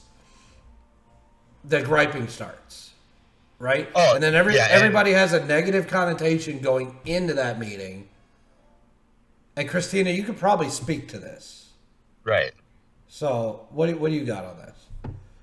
You know, when in my job as HR and a member of staff at my company, you know, I'm in our board meetings and I'm privy to, you know, decisions that come right from the top. And one of the most important things when you are relaying information down the chain of command is to give a reason and to communicate it clearly. And how you communicate things to people who don't have the overall picture is really important.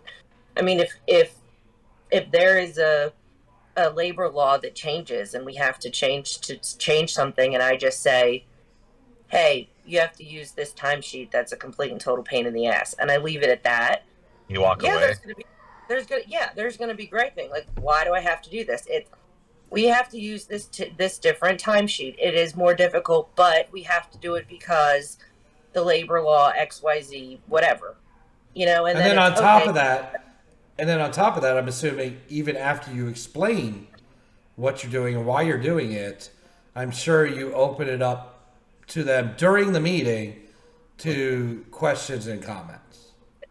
Yeah, well, you know, at my company that's smaller, you know, if something were to be set out in a meeting, or if it's sent out in an email, you know, anybody could come in and ask me about it. It's here's the reason, here's my cell phone number, here's where I am if you have any questions or concerns. And, you know, that way. And the other thing is when you're giving information that is you don't think is going to go over well, in person's always better than an email, so people can respond immediately. But, you know, be as transparent as possible. Like I think is also really important. We're doing this because the federal government says we have to, and it's like, well, that sucks. It's like, yeah, you know what? It does suck, and I'm sorry, but sometimes life sucks. And, you know, if people understand the why behind something, even if they don't like it, they're more apt to accept it. And when I feel like people push back is when they get an email with something that they don't understand at all, with a change in procedure that may seem stupid, with no explanation or no way to ask questions. That's when people push back. Go ahead. Sorry, I didn't mean to cut you off. No, down the chain, how you communicate things down the chain of command is really important. And clear communication, transparency, and being available for questions are. And that's it, right? I mean- That's, I think, the biggest part. Being during any type of meeting, say, asking anybody in the group if they have any comments, questions, concerns, and being available to answer that at that time, I think is a key, right? Not only at that time, but later on as well. Because if you have a big meeting, someone might not want to raise their hand and ask the question. And being people think their available- questions are stupid. Yeah, being available in your office, taking emails, taking phone calls after the fact, all of that is important. And, another thing is in a corporate culture where someone doesn't trust the top chain of command, no matter what they say, they're going to get mad at. So to have a corporate culture where there is trust is really important when these things come down as well. And transparency is really important. Because if employees feel like management is hiding something, no matter what, they're going to be upset about it. Yeah, I feel like the group we have right here, we're all like in different versions, are like roles of our employment, right? I mean, Tony, you're like a department manager, or what are you at Dapo? Actually, not anything like that anymore. Now I'm just over like the installs and stuff like that. Right. So, but you're kind of in charge of something, correct? I mean, in a way. Like me, I'm just like a production worker. And, I was a lead and went back. But I feel like as a production worker, like Christina, what you're saying is like perfectly, honestly, the best thing that a worker can hear. Because you hear something and like you use that a thing like you got to do this different timesheet, right? But us as workers, we look at it as you're adding more work to us and we're already overworked. And people get frustrated with it. Nobody likes change whatsoever. There's not too many people in a working environment that likes that changes how they do their job. And in my opinion with that, it's the ones that have been at a company for 10, 15, 20 years, they have their tenure, they've worked there a long time and all of a sudden they got to do this one different thing. They don't like that change. You get somebody that's been there 1 to 5 years, they're more acceptable to change. I don't know if you've ever realized that, Christina. That's what I feel as a worker. It's like right now I'm going through a transition, what I'm doing, and I'm struggling with it because I've done it for like 5 to 10 years. And it's like, I like doing what I'm doing. Why are you moving me around? But I understand it at the same time. So like, as you when they hand down like orders down the line, it's like, no, I don't want to do this. I've done it this way. Why are we changing it? If there's no explanation about why, like you're saying, the state's making you do it, or labor laws, OSHA, anything like that, it was making that company do it. It's still the direction that that worker is going to be like, well, I've done it this way for how long? This is stupid. And it's not the right way to look at it as a worker, but that's how workers look at it. And I know you understand that, Christina. You've seen that, We all have. I should say just Christina. In addition to tenure at a place, somebody's age and the generation that they're in also impacts how they learn and how they respond to change. And change management as a strategic, objective for a company has to be looked at a bunch of different ways. Somebody's generation, how long they've been there, what job they've been. I mean, I don't know. I know at Home Depot there's different departments. At my job, I've got outside linemen, I've got techs, I've got office workers. I've got a bunch of different people who look at things from a bunch of different ways and whose priorities are all different. So, you can't just throw something down and expect everybody. You have to kind of pick the best way, even if it's explaining it differently to different groups of employees for them to buy into the change. Well, even with what you just said there, you got all these different areas you're talking to, right? One area might have to do this, the other area doesn't. So you get this one area, I have to do this, but they don't. It's a mess sometimes. It is when it comes down to getting direction. And some people don't want to be directed. Some people feel like going into the long year workers, like the ones that have done that job forever, they don't want a direction from you. It's like, and I think the other downfall with it is like when you bring a newer lead in or, promote somebody, it's like, why did you promote this person and not that person when this person's been here for 2 years and all that? And then it's like, I'm not taking orders from somebody that's only been here 2 years and I've been here 20. we've ran into that at my work. It's like, well, that's just, they put that person in that position. You got to take order. You know, it's not orders, but direction. You know, that's the one thing I hate. It's not really orders. You're not a boss. You're like, as a lead, you're supposed to lead that team to success that you're in charge of. So that was my point, right? Like, you're given a directive.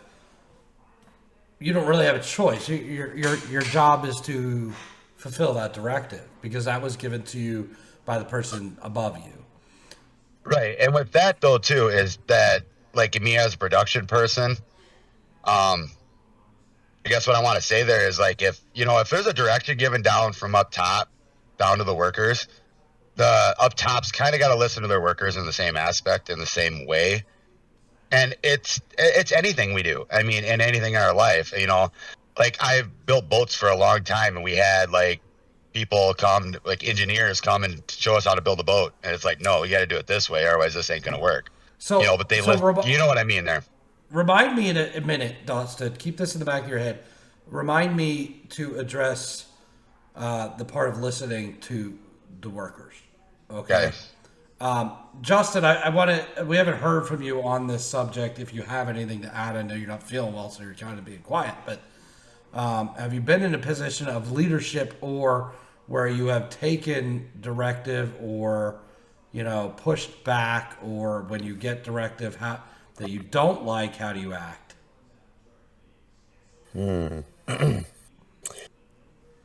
Well, I mean, I don't know. I mean, I worked at a bank job, and that's the last time I worked for somebody else, other than, like, doing, like, construction with my brother-in-law and stuff. But I don't really have much to add. I mean, I work for myself as a musician. I mean, I have to answer to the bar and shit.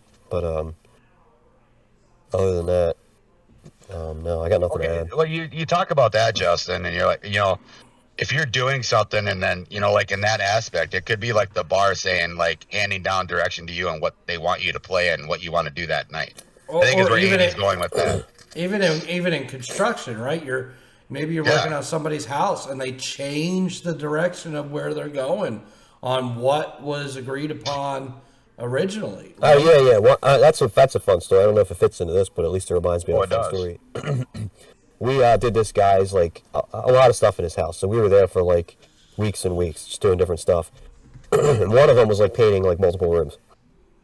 So we went and got this paint. It was a paint he picked out, saw the swatches and all that stuff, and then we paint it. And he comes in and he's like, "Oh, it's not the color I want." And we're like, "Oh." And then it was like him and, like, my brother-in-law went into another room because we're just, like, guys that help him, so we don't have to be, like, part of the conversation. But basically, he went away and came back in and was like, "Yeah, so," or the next morning, he's like, "So we're going to paint room so-and-so." And I'm in my head, like, since the previous afternoon, I guess, like, that means that's a room we already painted, and, it was just like, we have to redo it and get, like, I don't know how the dude went and picked out paint that he ultimately liked the second time, because it was still based on the same swatch system.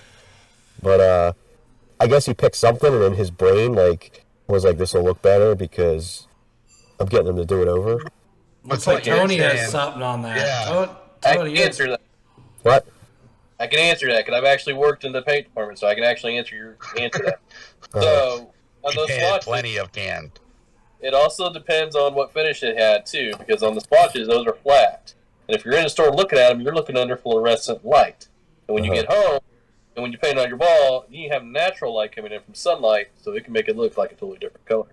Exactly. And what I've always told people, when I was in when I was in construction sales, okay, I did a lot of kitchen designs, things of that sort, and I always told people, or I would give them a sample of the kitchen door they were selecting with the color, or a swatch of the color, and I would say, go home, take this home, put it in your lighting setting, and see what it looks like.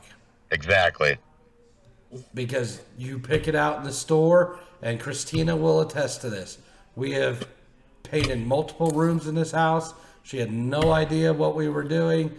I would go pick out colors, but what did we do when we looked at those colors? Put them on the wall. put them on the wall that they were going on. Well, you yeah. could- and in the house, so you can look at it under our lighting conditions. And that is where your customer went wrong. However, Justin, I don't think he did, though, because I just have to jump in. This guy was pretty meticulous. okay. He would have done all that. Okay, but he's still, when you're a contracted employee, or when you're contracted by a homeowner to do something, they're technically your boss. Right. So this is like perfect example. It's like you can go round and round. Like I'm just going to ultimately be person A, and it's like as long as I knew 4 guys just painted that room, and it's clearly a different shade than what it was. I'm also colorblind, so I'm not going to squibble or squabble, whatever the fuck word is, over like if it's not exactly to my specifications. Like I don't know how off it would have to be for me to be like that's not the color I wanted. Mm-hmm. And like from my eyes, when I looked at the new swatch versus the old swatch, and I saw like the finished product, and like could tell like, you know, in a police lineup, like was this room any different? I'd be like no, but it clearly was to this guy because the first time it was like a color he didn't want. So I would just be like person A, and I'd be like, well, cool, you painted it. It's different. It's not gray anymore. With the color thing that we're talking about, that I don't mean to go away with the direction we're going in, but so is there, Tony? I guess this is something that we've wondered because we've actually had it to where we've actually got like cans of paint to paint a room, and it turned out to be a lighter color than what we wanted. Is there a way to get like different mixtures that it's not going to turn out to be the same in every can? You know, like when you do the test. I mean, it just depends on the machine, you know, because they do formulas, but some of the machines could act up, and you might not get, you know, a certain mixture that you get in there. I was just wondering. I mean, like, so, yeah. I mean, we've had it. I mean, that it's like we did tests on our walls in our living room, and the yellow gold that we did was just a little bit different than what we thought it would be, but we didn't care. A little bit of different color. I mean, I'm in the printing work that I do now. Colors mean a lot to me now. You know, now it bothers me knowing that we just kept it, but it's like in the same aspect. It's like it's all the same, but. So I'm going to redirect back to where we were and direct this at Christina. So I'm going to give you a hypothetical situation here. You hold a meeting, okay? You give the directive that you're going, or the directions you're going in. You may have bullet points to that. That may be a tiered meeting. There may be more than one thing you're trying to relay. And after each bullet point or each directive, you open it up and you ask the group for questions or comments, so they have their opportunity there. And then you finish your meeting, and you again open it up to questions or comments. You answer any questions or comments. Everybody seems happy at the end. Nobody seems like they're, you know, have issues or they're understand what the direction is. And then you find out that you have a couple employees that are then huddling, right? And what I mean by huddling is they're getting around and talking shit on the new directive and you know, they don't like it. They're just not going to do it, and this, that, and the other. Not what are you going to do to them, because in that point, like what you have found out about it, it's still hearsay. But like, how do you view that type of employee?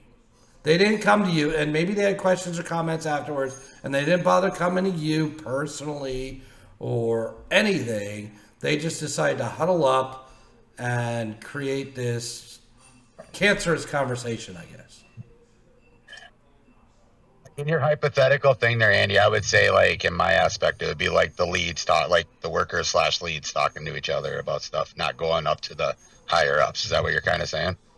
No, I'm just saying, yeah, like the workers or whoever the directive was given to is huddling together. Just want to clear it up. Instead of going to the manager that gave the directive and asking questions or presenting concerns, they're huddling up and making their excuses and trying to grow their base against the directive.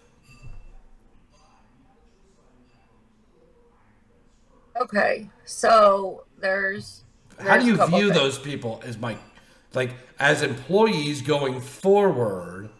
How do you view those people? Annoying. I mean, annoying.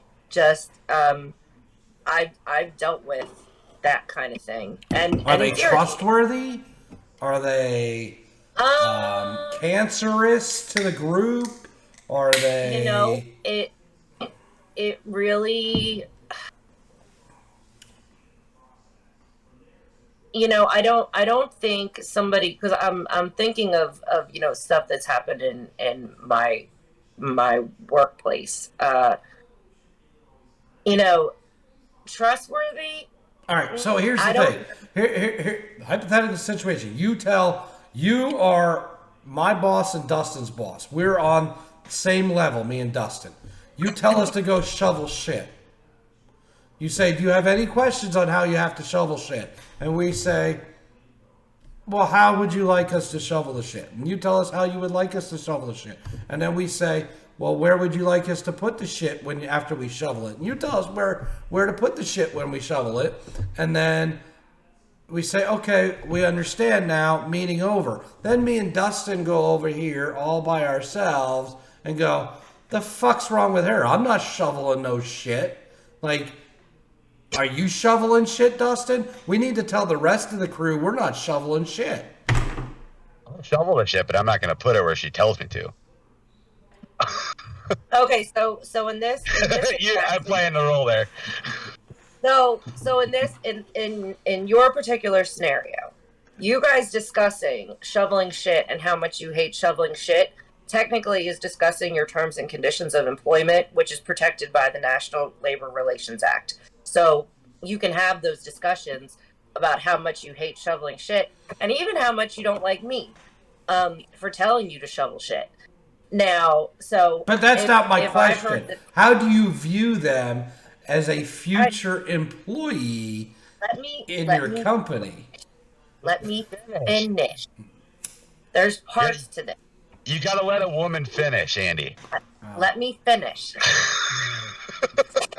So I'm Kanye. I'm going to let you finish. Don't ask me a question if you don't want to hear my answer. Um. So I Dustin, at go first- shovel shit. I got some shit outside that I'll go shovel in a little bit. She's I'll not bring it to amused. your house. Why did you tell us to shovel shit, though? Let her finish. Let Christina talk here. You Sorry, I finished the kilt lifter. We are now on to Justin's choice. No, let's let Christina finish her thing so we don't lose our train of thought. We're good at this. Go ahead, Christina, the floor is yours. If Andy talks, you can punch him in the head. Kick me in the nuts.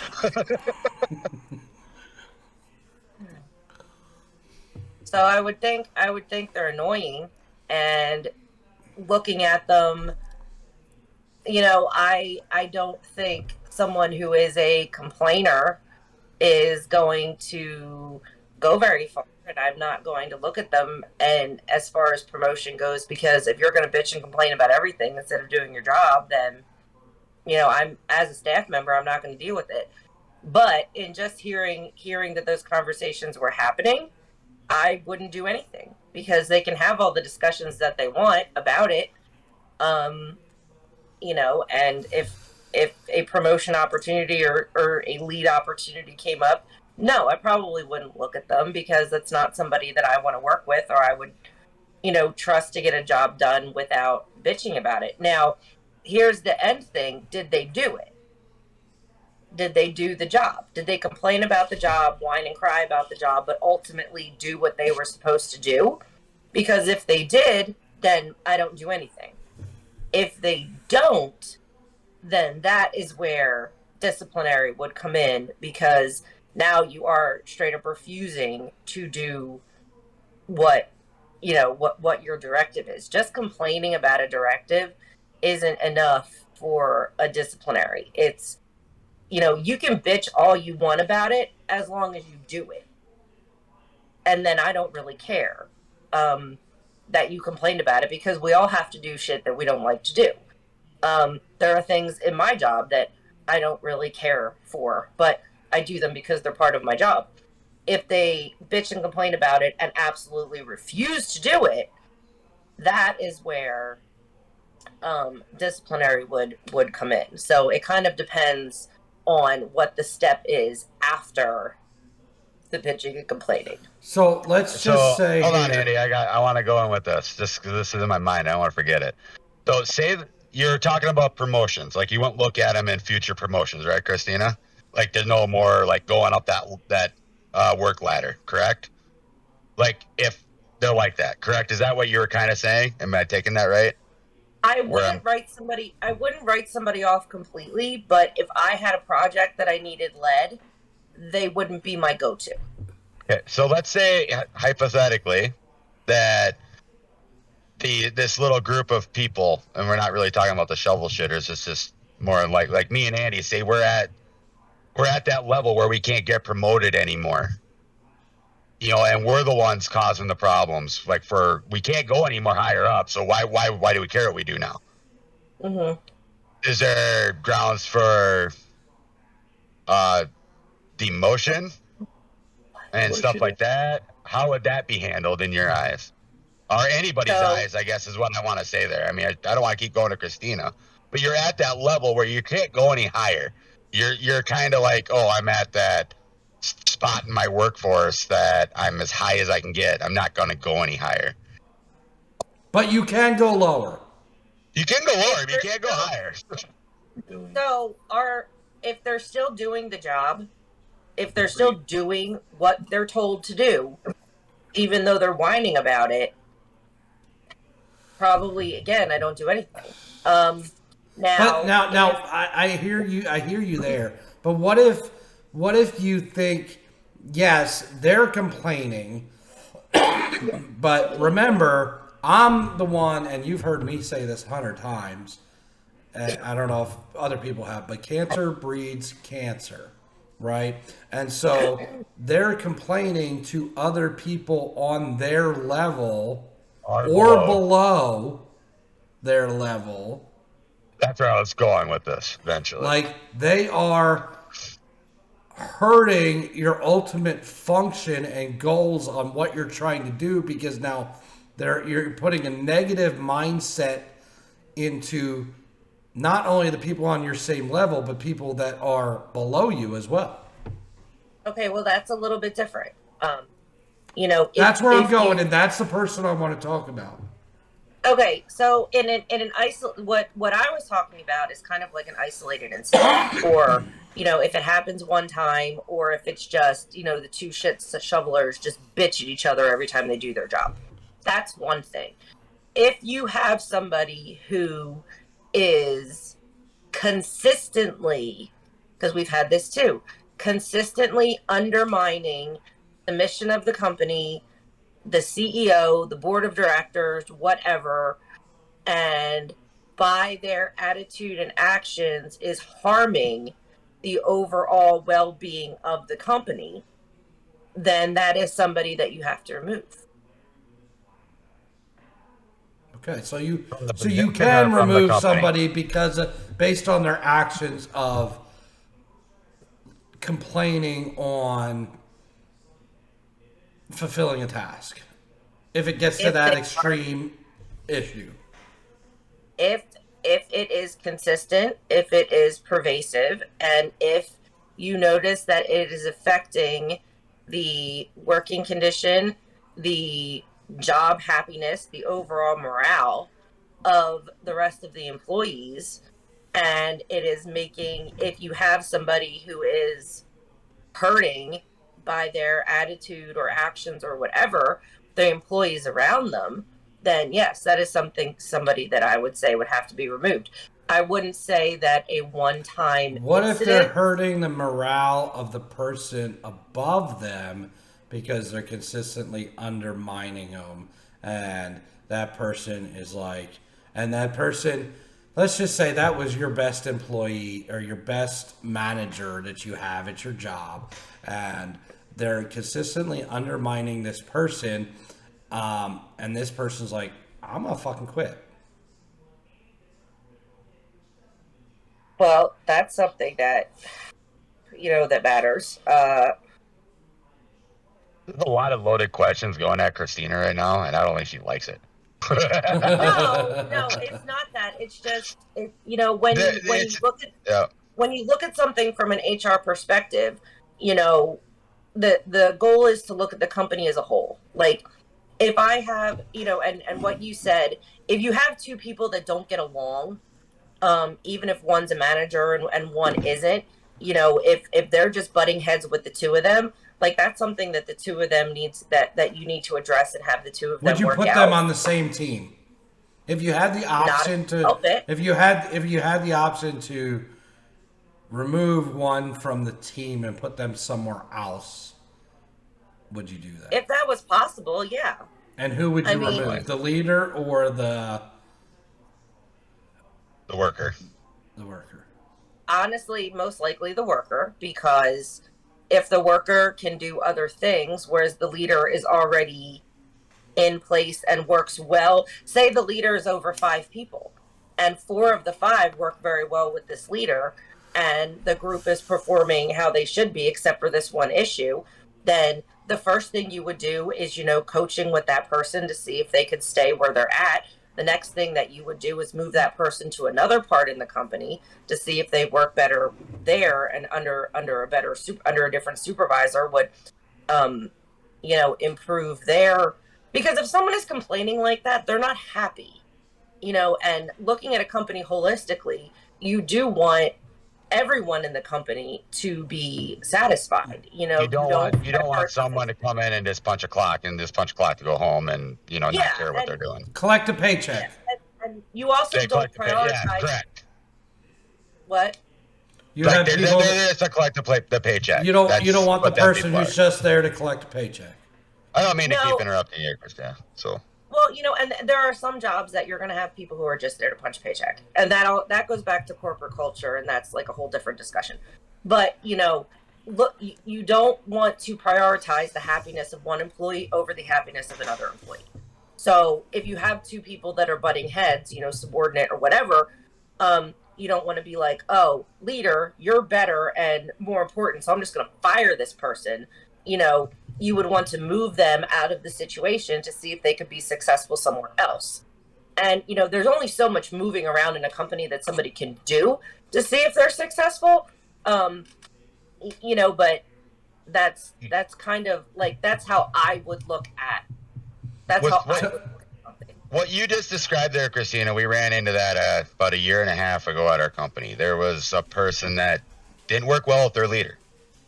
Mm-hmm. And then they actually moved the leader to a different spot because the worker kind of got everybody else on their side.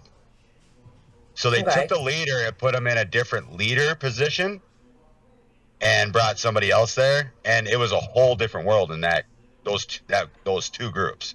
The one group that lost their leader was a little bit upset about it because they liked their leader, but it made it better. You know what I mean? And I'm not saying you got to move a leader. I'm not saying that, but in that scenario, it worked well. I mean, and it actually took moving that one leader to a night shift, even off of the same time frame that they were in, which was different, but it worked out. It worked, but I don't think it works every time. That's just a scenario that I experienced. And like me personally, I'm a worker. I butt heads with my leader every day.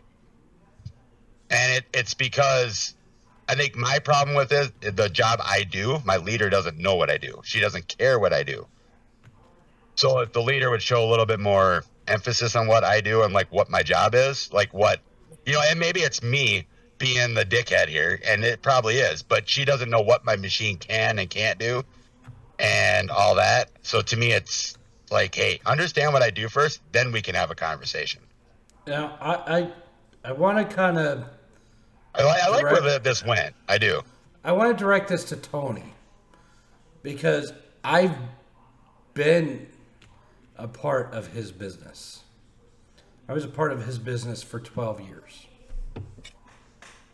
Okay, I understand how directives come down. There was no, and I wanted Tony to explain it rather than me explain it. But okay, so as a department supervisor at the Home Depot, there is a Monday staff meeting where it is the store manager, the assistant managers, and the department managers. In the morning, the store manager is on a conference call with the district managers and then maybe any other members of maybe the corporate office. But they are getting the directive of where corporate wants to go Monday morning. Okay? Pretty much, yep. Monday early afternoon, the store manager is meeting with the assistant managers, telling them where the directive is going. Monday afternoon, the whole staff meeting. The only people that are in the know are the store manager and the assistant managers. The department heads have no idea what the directive is right now. But there is a directive given every Monday afternoon in the Home Depot. So there is no preparation for the lowest man on the totem pole. Okay? There is no preparation for a meeting. There is no say, this is what you're doing. You may ask questions about how you're supposed to achieve this goal, right? Or what the directive is. You may have questions. How are we supposed to do this? You may have comments about it. But your objective is to complete that goal or mission. Am I wrong, Tony? Nope, that is it. Okay, but so that's one piece of the puzzle. The other piece of the puzzle is I was also in that again for 12 years. I know how cancerous people are viewed. The ones that want to talk, the ones that want to cause problems, the ones that want to spread cancer throughout the building. And Tony, how are those people treated? Not very good usually. So, well, I mean, it depends, I guess. Yeah, most of the time, not very good because you would think about it. You know, they would be on the bottom of the totem pole, and yeah, usually they're not treated very well, and maybe kind of pushed out a little bit over time. So, yeah, pushed out, right? Like you're going to make their life miserable to where they quit, or you find a reason to fire them. Yep. Okay. So, Tony, my question comes to you. We asked this question of Christina.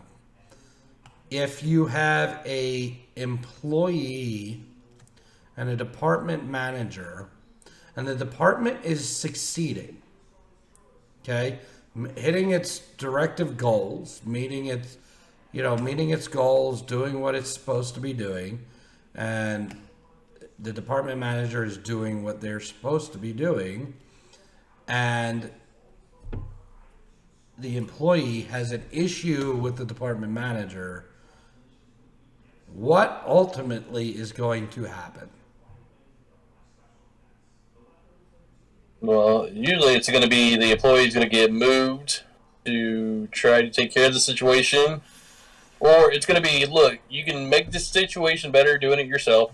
You two work it out, and we move on.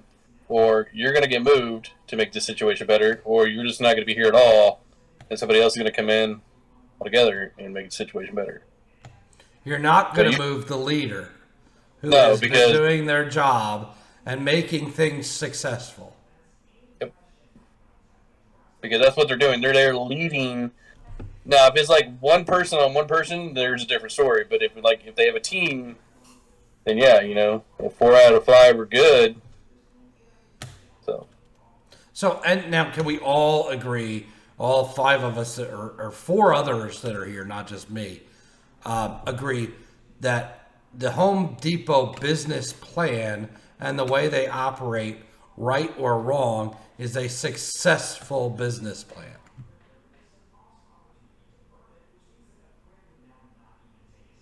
Yeah, I've heard of them. I mean, they've been here for years, so. Christina? Well, yeah. I mean, the company's still around, so. Dustin? Yeah, it's not bad. Okay, and so Christina says the company was around. I will tell you, when I started with the company was during the downturn of the economy, okay? And the Home Depot stock price, with all the rest of the stocks across the board, plummeted to, I think, $4. A successful company will pull themselves out of that and have a return on the investment. Tony, are you currently aware of the Home Depot stock price? I think last time I looked, it was a little over 300. I think. Damn. And that is in about, what, 15, 16 years? Yeah, probably. I say about that. Yeah. So, but I've been there over. Been there 15 now. So The successful business plan of taking the objective from the top down and having the people at the bottom rungs move that needle and do the job has worked. yep, all these years. Okay. So I've got one thing to say. All you motherfuckers out there that don't want to listen to the person that give you a fucking directive in a successful business need to find something else to fucking do. That's all I got. Anybody want to follow up on that? Yes, but also no. How would you like to follow up on that, Christine? I don't. I really don't. Dustin, anything? No, just that what I was kind of saying before you told me to remind you about was when the workers come to the upper managers if they should listen or not, if there's a fight there. We were kind of talking about that earlier. Yeah, I addressed that when I Yeah. shot it to Christina. So yes, but thank you for bringing that back up, Tony. You think them motherfuckers need to even have it like go find something else to fucking do? I mean, yeah. If you're not happy, go find something that makes you happy at least. So. Damn straight. Justin, haven't heard from you. You're just blowing your nose. Oh man, I am so fucking sick. I'm beside myself sick. I usually it's hard being on a podcast. I'm usually like pacing at this point when I feel this shitty. But yeah, disruptors can suck a beanie bag of nuts touching the toilet water as far as I'm concerned. I will say one thing. Without getting into a massive discussion with Andy, because I really don't want to. That attitude as a leader, the do the directive because I'm successful or fuck off, is not really the best attitude to have to build trust and foster respect with those under you. So, and Home Depot has thousands and thousands of employees. What works best in that type of situation versus what would work best in a small business are not the same. And there is no cookie cutter standard for Right, and I'm not saying the exact direction of the way Home Depot was, but we've discussed multiple avenues, right, of how a leader can give a directive, open it up to discussion, be there afterwards for discussion. Nobody decides to discuss it, and instead they decide to create a whole cancerous world and get everybody on their side where everybody's just going to get fucking fired. Like, that's what I'm talking about. Those people need to find a hobby and something else to do, and stop trying to ruin somebody else's business. Let me piggyback off that, because I've been trying to figure out where to put like people that just don't work in society, outside of jobs, like just people that like disrupt your life, and like people you're related to, you can't do anything about, you have to deal with them. But like the people, like, let's extrapolate it to like a job and like a big cog that's going around. Like, where do you put these people? Like, you're saying they should find a hobby. Like, where do these people belong? These disruptors, that want to question, like, the hierarchy, or they want to jibber jabber. What they should do is go and just attempt to build something on their own and find out what it's like to be that person at the top who created something that became successful, and find out that it's not just it's some, fun crusade, that it's work, and it's your blood, sweat, and tears poured into something to make something successful. And when they figure out, man, this ain't so easy, and when they figure out, man, I can't do it as well as they did, and I've seen this situation over and over again where people have attempted that. But I think they ought to do that. I think they ought to go try to create their own, purpose. Right, but that's a good... And see what it's like. That's good medicine, like, to kind of put them in their place, like, so they're ultimately going to fail at it. But, like, aside from that, like, what kind of job, other than, like, Home Depot, like, would they be okay with, where, like, they would disrupt less, or, like, it would just be, like, null and void, like, there'd be nothing to complain about? They won't. They'll be... They just won't. They'll just be cancers wherever they go. But like, why does your business... Why does Justin's bridal shitting shower promotions have to deal with those people when you can send them on the road and let Tony's shitting shower promotions deal with them? Right. Well, I might have to hit up Tony at some point, because I am starting to have a clash with my workers. At your shitting shower shows, promotions? Because they're like saying, like, why do you have to shit this way? Like, it's much easier to shit this way. And I'm like, just shit the way I said. That's the market everybody's and what you could do expecting. is hire Dustin and tell Dustin to come in and shovel the shit correctly. Well, I won't put it where you want it. I won't put it where you want it. We never worked out, like, what happens when the shit doesn't go down the drain. Your chair. It might What happens when your end up on shit your doesn't chair. go down the drain? Well, it's funny, we are having an issue of, like, needing somebody to literally shovel the shit, because, like, we didn't think, until we did this a bunch of times, we didn't think, like, shit would go down every drain we go to.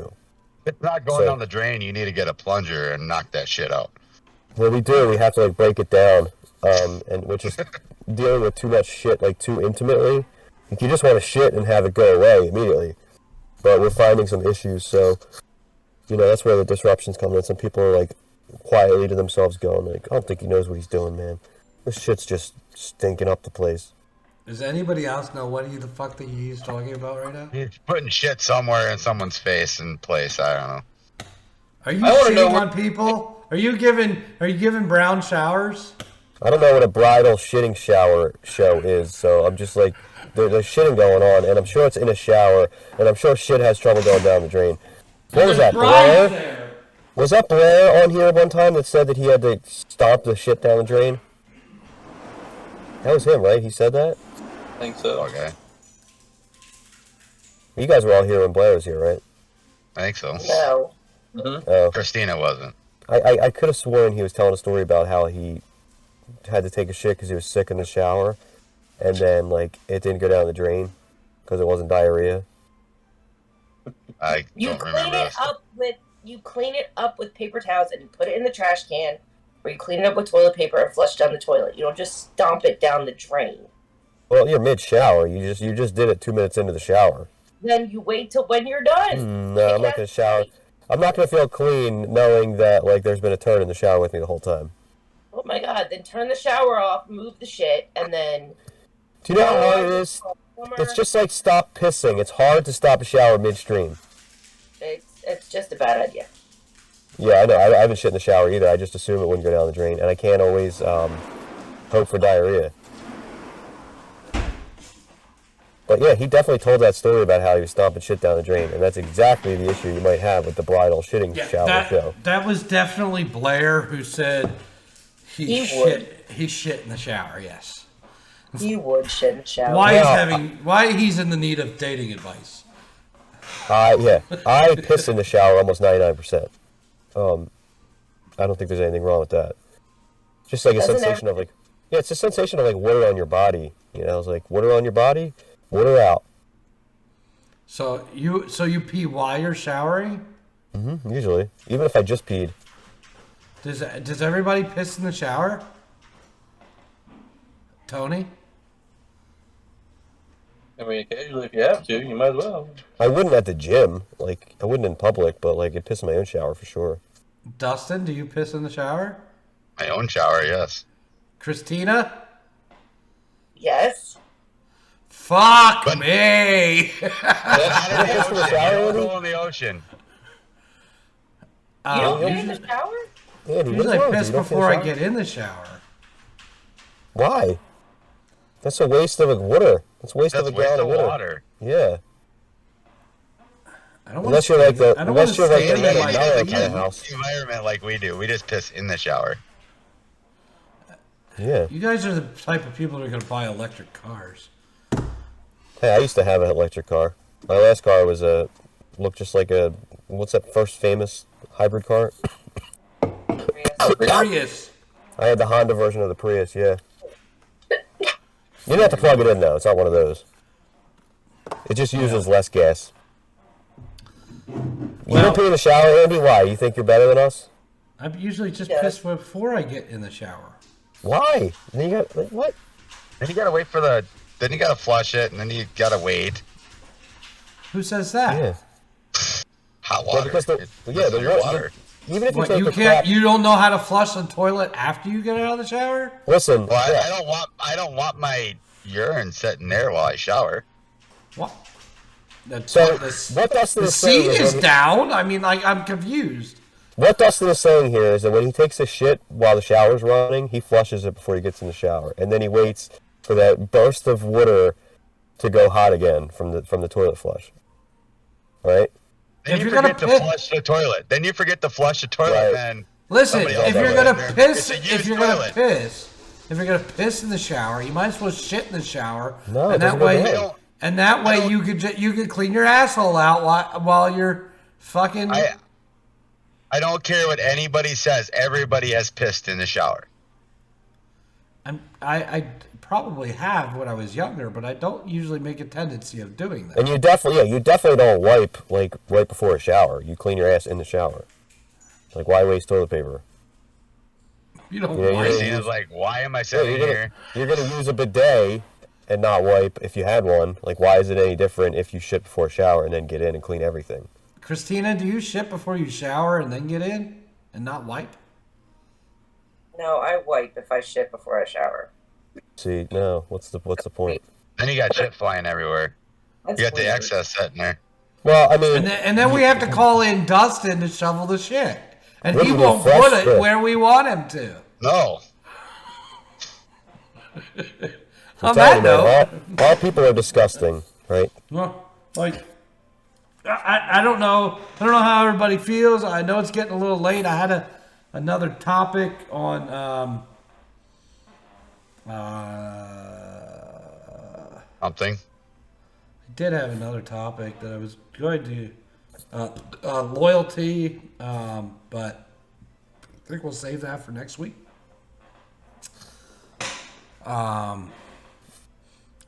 Justin's gonna die on us. Tony's gonna die on us. I'm tired of talking about shit.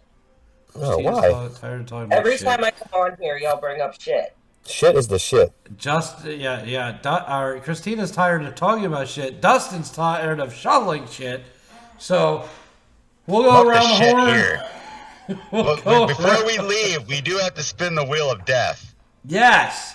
Let's do that if you have it ready. Who gets drunk? Alrighty. Who gets drunk this month?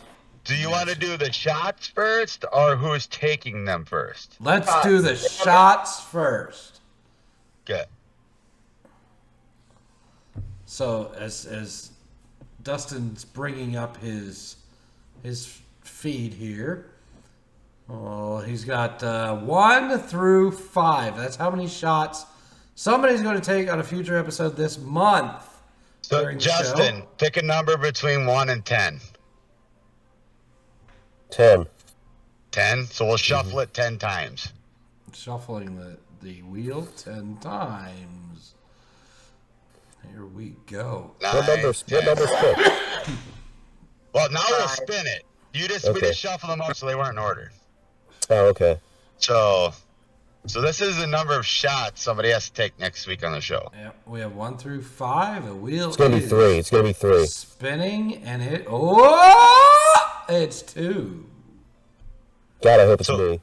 So after seeing that, yeah, who wants to win this wheel? I'm gonna be pissed if it's not me. Actually, I'm gonna be pissed if it's not me. So you got the next one right that has their names, correct? Yep, we have a new wheel now with everybody's name. It says Andy, Dustin, Tony, and Justin. What if you put guest on there? What if we may not know if there's a guest on there? We might not. Well, we don't Well, want maybe if We a won't. guest comes on during the shot show, they just have to do the shots with the person. If they're up for it. So Tony, give me a number between 1 and 10. Let's go 5. 1, 2, 3, 4, 5. Shuffling the wheel out. And here we go, spinning away. Spinning the wheel, it's giving me a headache because it's different colors. And it looks like Justin's me. the winner! Sweet. I'll take the 2. Yeah, I would will be have upset with the 2. I gotta shots. make sure there's liquor in the house at that point. 2 shots I on a would just future do what episode. Tony did, get a couple of the little shots. Yeah. The airport shots. Oh, okay. Yeah, that's a good idea. I can do Airplane that. shots. That's what I would do. What Tony did a couple weeks ago, Christmas show. So Justin will have 2 shots on a future episode of BACC Talk.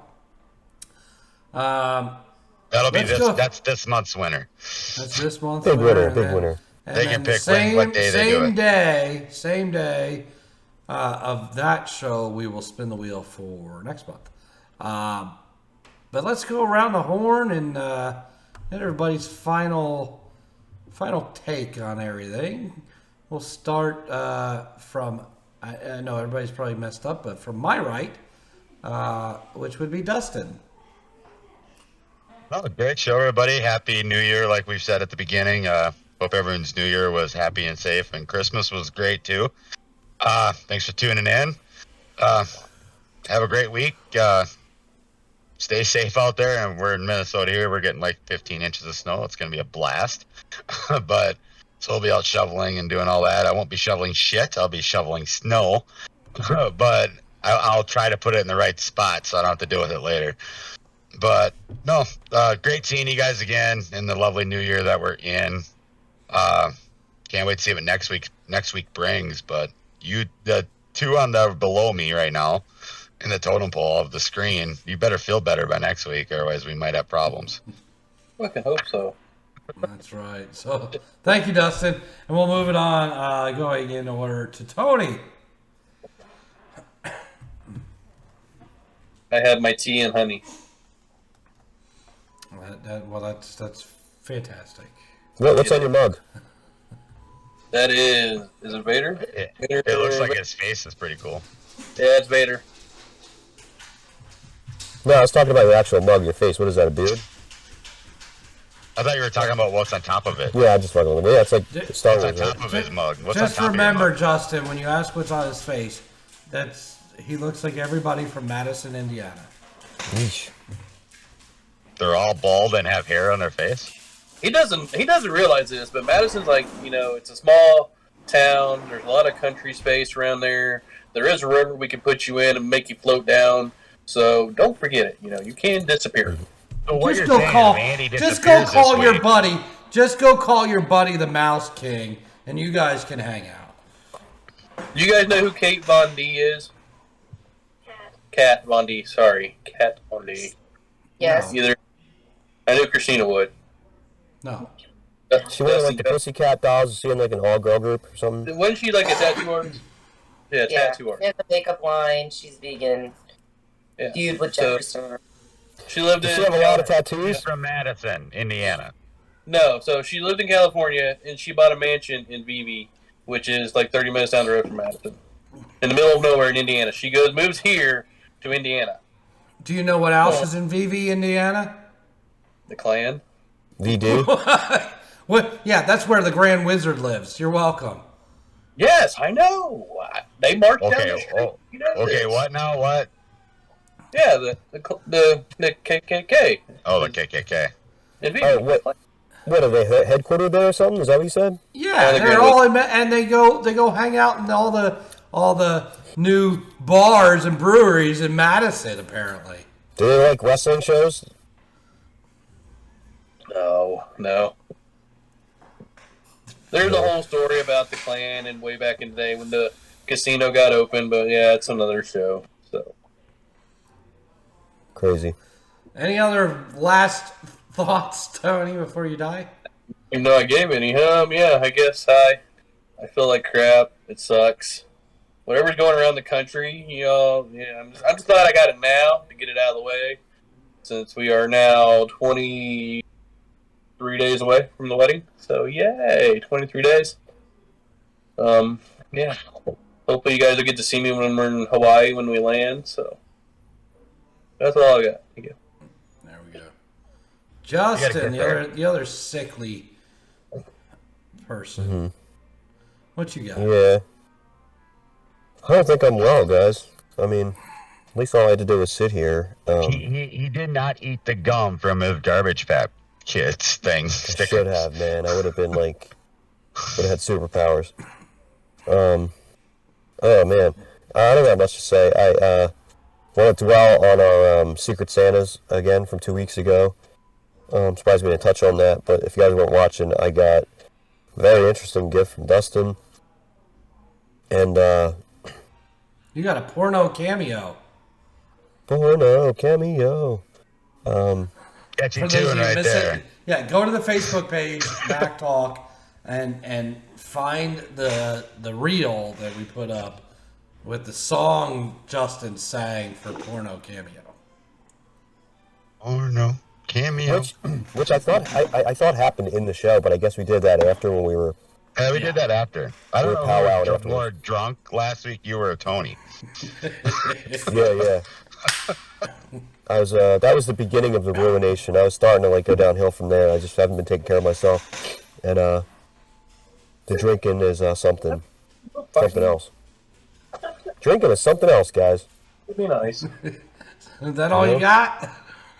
I might cancel my gig tomorrow because I don't think I'm going to get any better to be able to sing. Is your gig at tomorrow?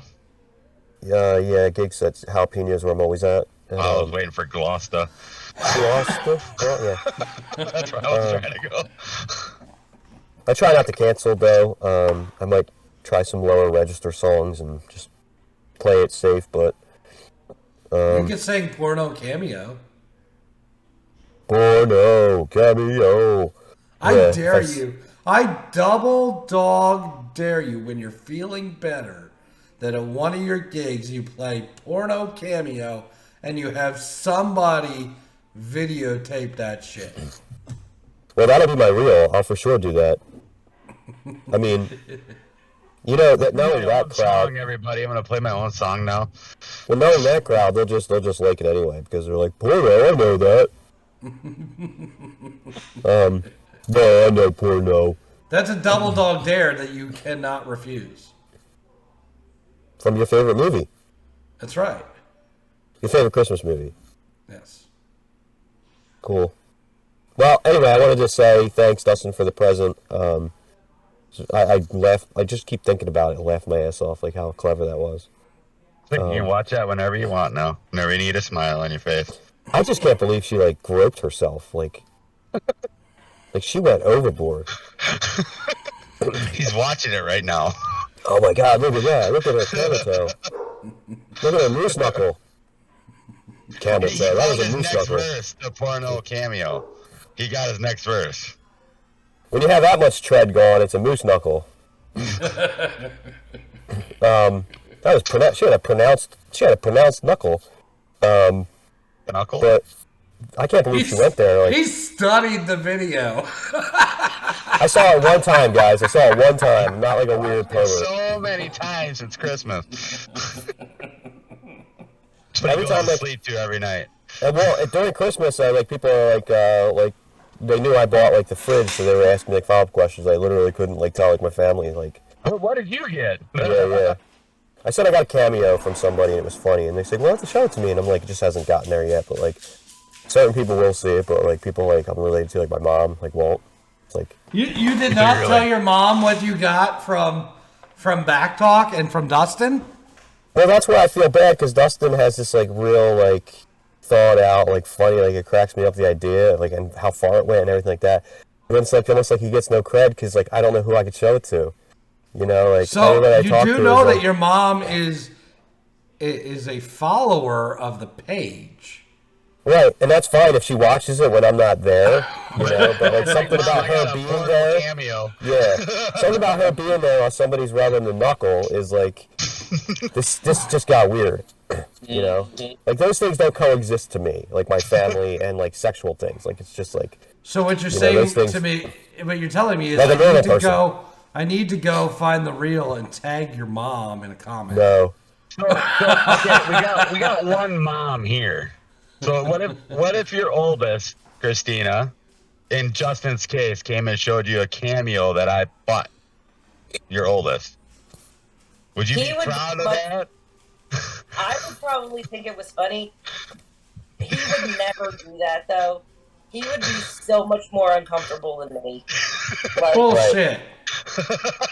to show me. Bullshit. We played Cards Against Humanity with him on New Year's Eve, and he used every card he possibly could that was dirty. The dirtier, the better for him.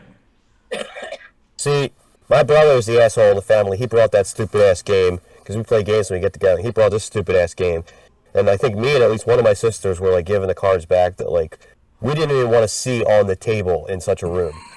Like, No, you like play one of them the was like cards. one of them was like the face you make when you nut and she keeps sucking or something, and I'm like, what kind of game is this? Oh, you bought the adult Yeah, version. no, he did do that, but I don't know if he would. I don't know if he would show me. I Something don't know like if he that. would show me a cameo. I don't know if he would show you. Knowing that And- it's a gag gift, though, I think Oh, is the difference. And that's where Justin's failing So and do showing I it to need- people and saying this is a gag gift because Yeah, but on the and explaining on the podcast, I tell them how much I don't like strip clubs. I'm against them. I'm against this. I'm against that. So this was the gift that Dustin got me. If he would explain that, Yeah, but then you show it to them and like she goes that far. Like, it's funny because it's like it's a double-edged sword because it's the fact that she goes that far that makes it the funniest.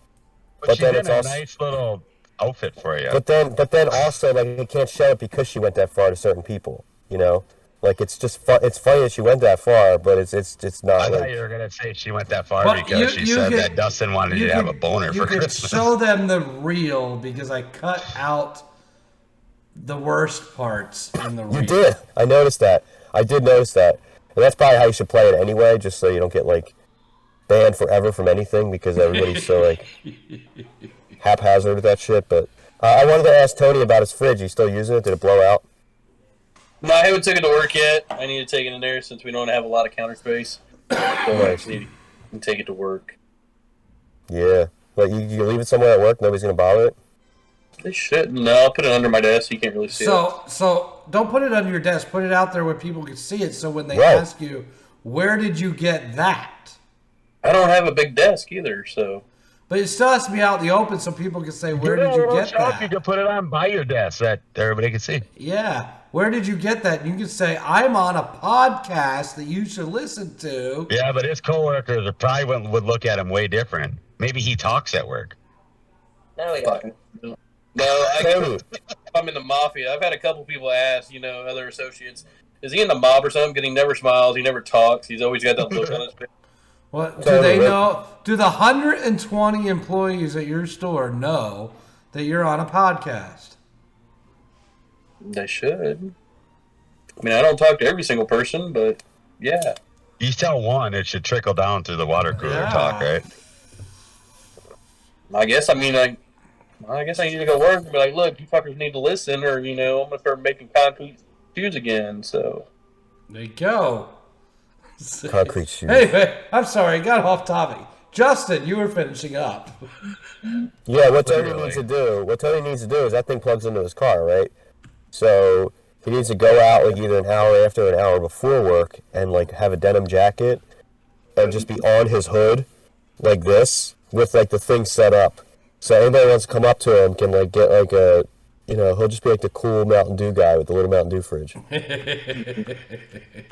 Just imagine him with the denim jacket. That's it. Happy New Year. Oh. Happy NYE. Thank you. I'm a big Bill Nye fan. The science guy? Yeah. It says it all over his glasses. Nye. Then he comes out. Hello, everybody. We'll allow our guest to give her final thoughts and send off. And a big congratulations. She said nobody congratulated her in the chat. Congratulations on winning the Fantasy Football League. Oh, sorry, I didn't congratulate you. Final thoughts and comments. Get your final thought though. I gotta say something. So how long was this fantasy league? What was it, like 13 weeks or something? Yeah. So my question is, where's the damn trophies? Let me wear the trophies. Why is she not sitting there with a trophy? Amazon's taking a while. It just ended. Last Oh, week. you get engraved on there?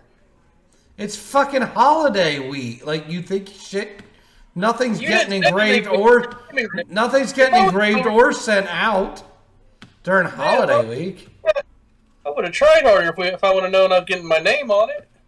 Well, Well, next maybe year you gotta try harder. maybe the Golden Tits is going to become like the Stanley Cup, and she gets the original Golden Tits, but next year we add a tier on it and just start adding nameplates to the Golden Tits. All right, that's all I wanted to know. All right. Yeah, it should definitely be a trophy that travels, I think. Traveling trophy. And she can add something to the original Golden Tits, whether she wants to write on it, every or winner do something. add something yeah. to the tits. Yeah. So we'll allow her. She gets first dibs on that. So anyway, Christina, final thoughts. I am glad I don't work with any of you because I feel like all of you would be an HR nightmare. And I don't know why. I know, because Dustin he won't put the shit where it's supposed to go. I'll show I it, don't but I won't put it where it's supposed to know go. why I keep coming on this podcast to talk about shit. Very weird. Happy New Year. That's all I got. All right. Well, Hanukkah. yeah, happy Hanukkah to those who celebrated Hanukkah that aren't Jewish.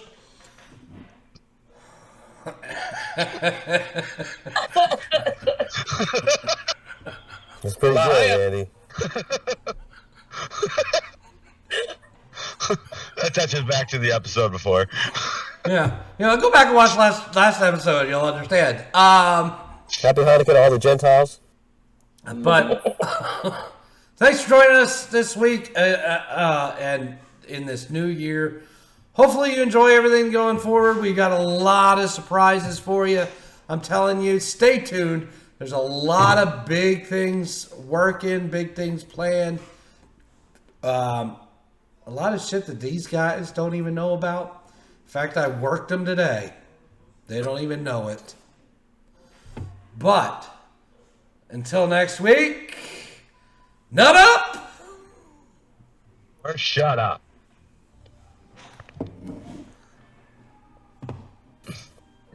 Fuckers. Bruno.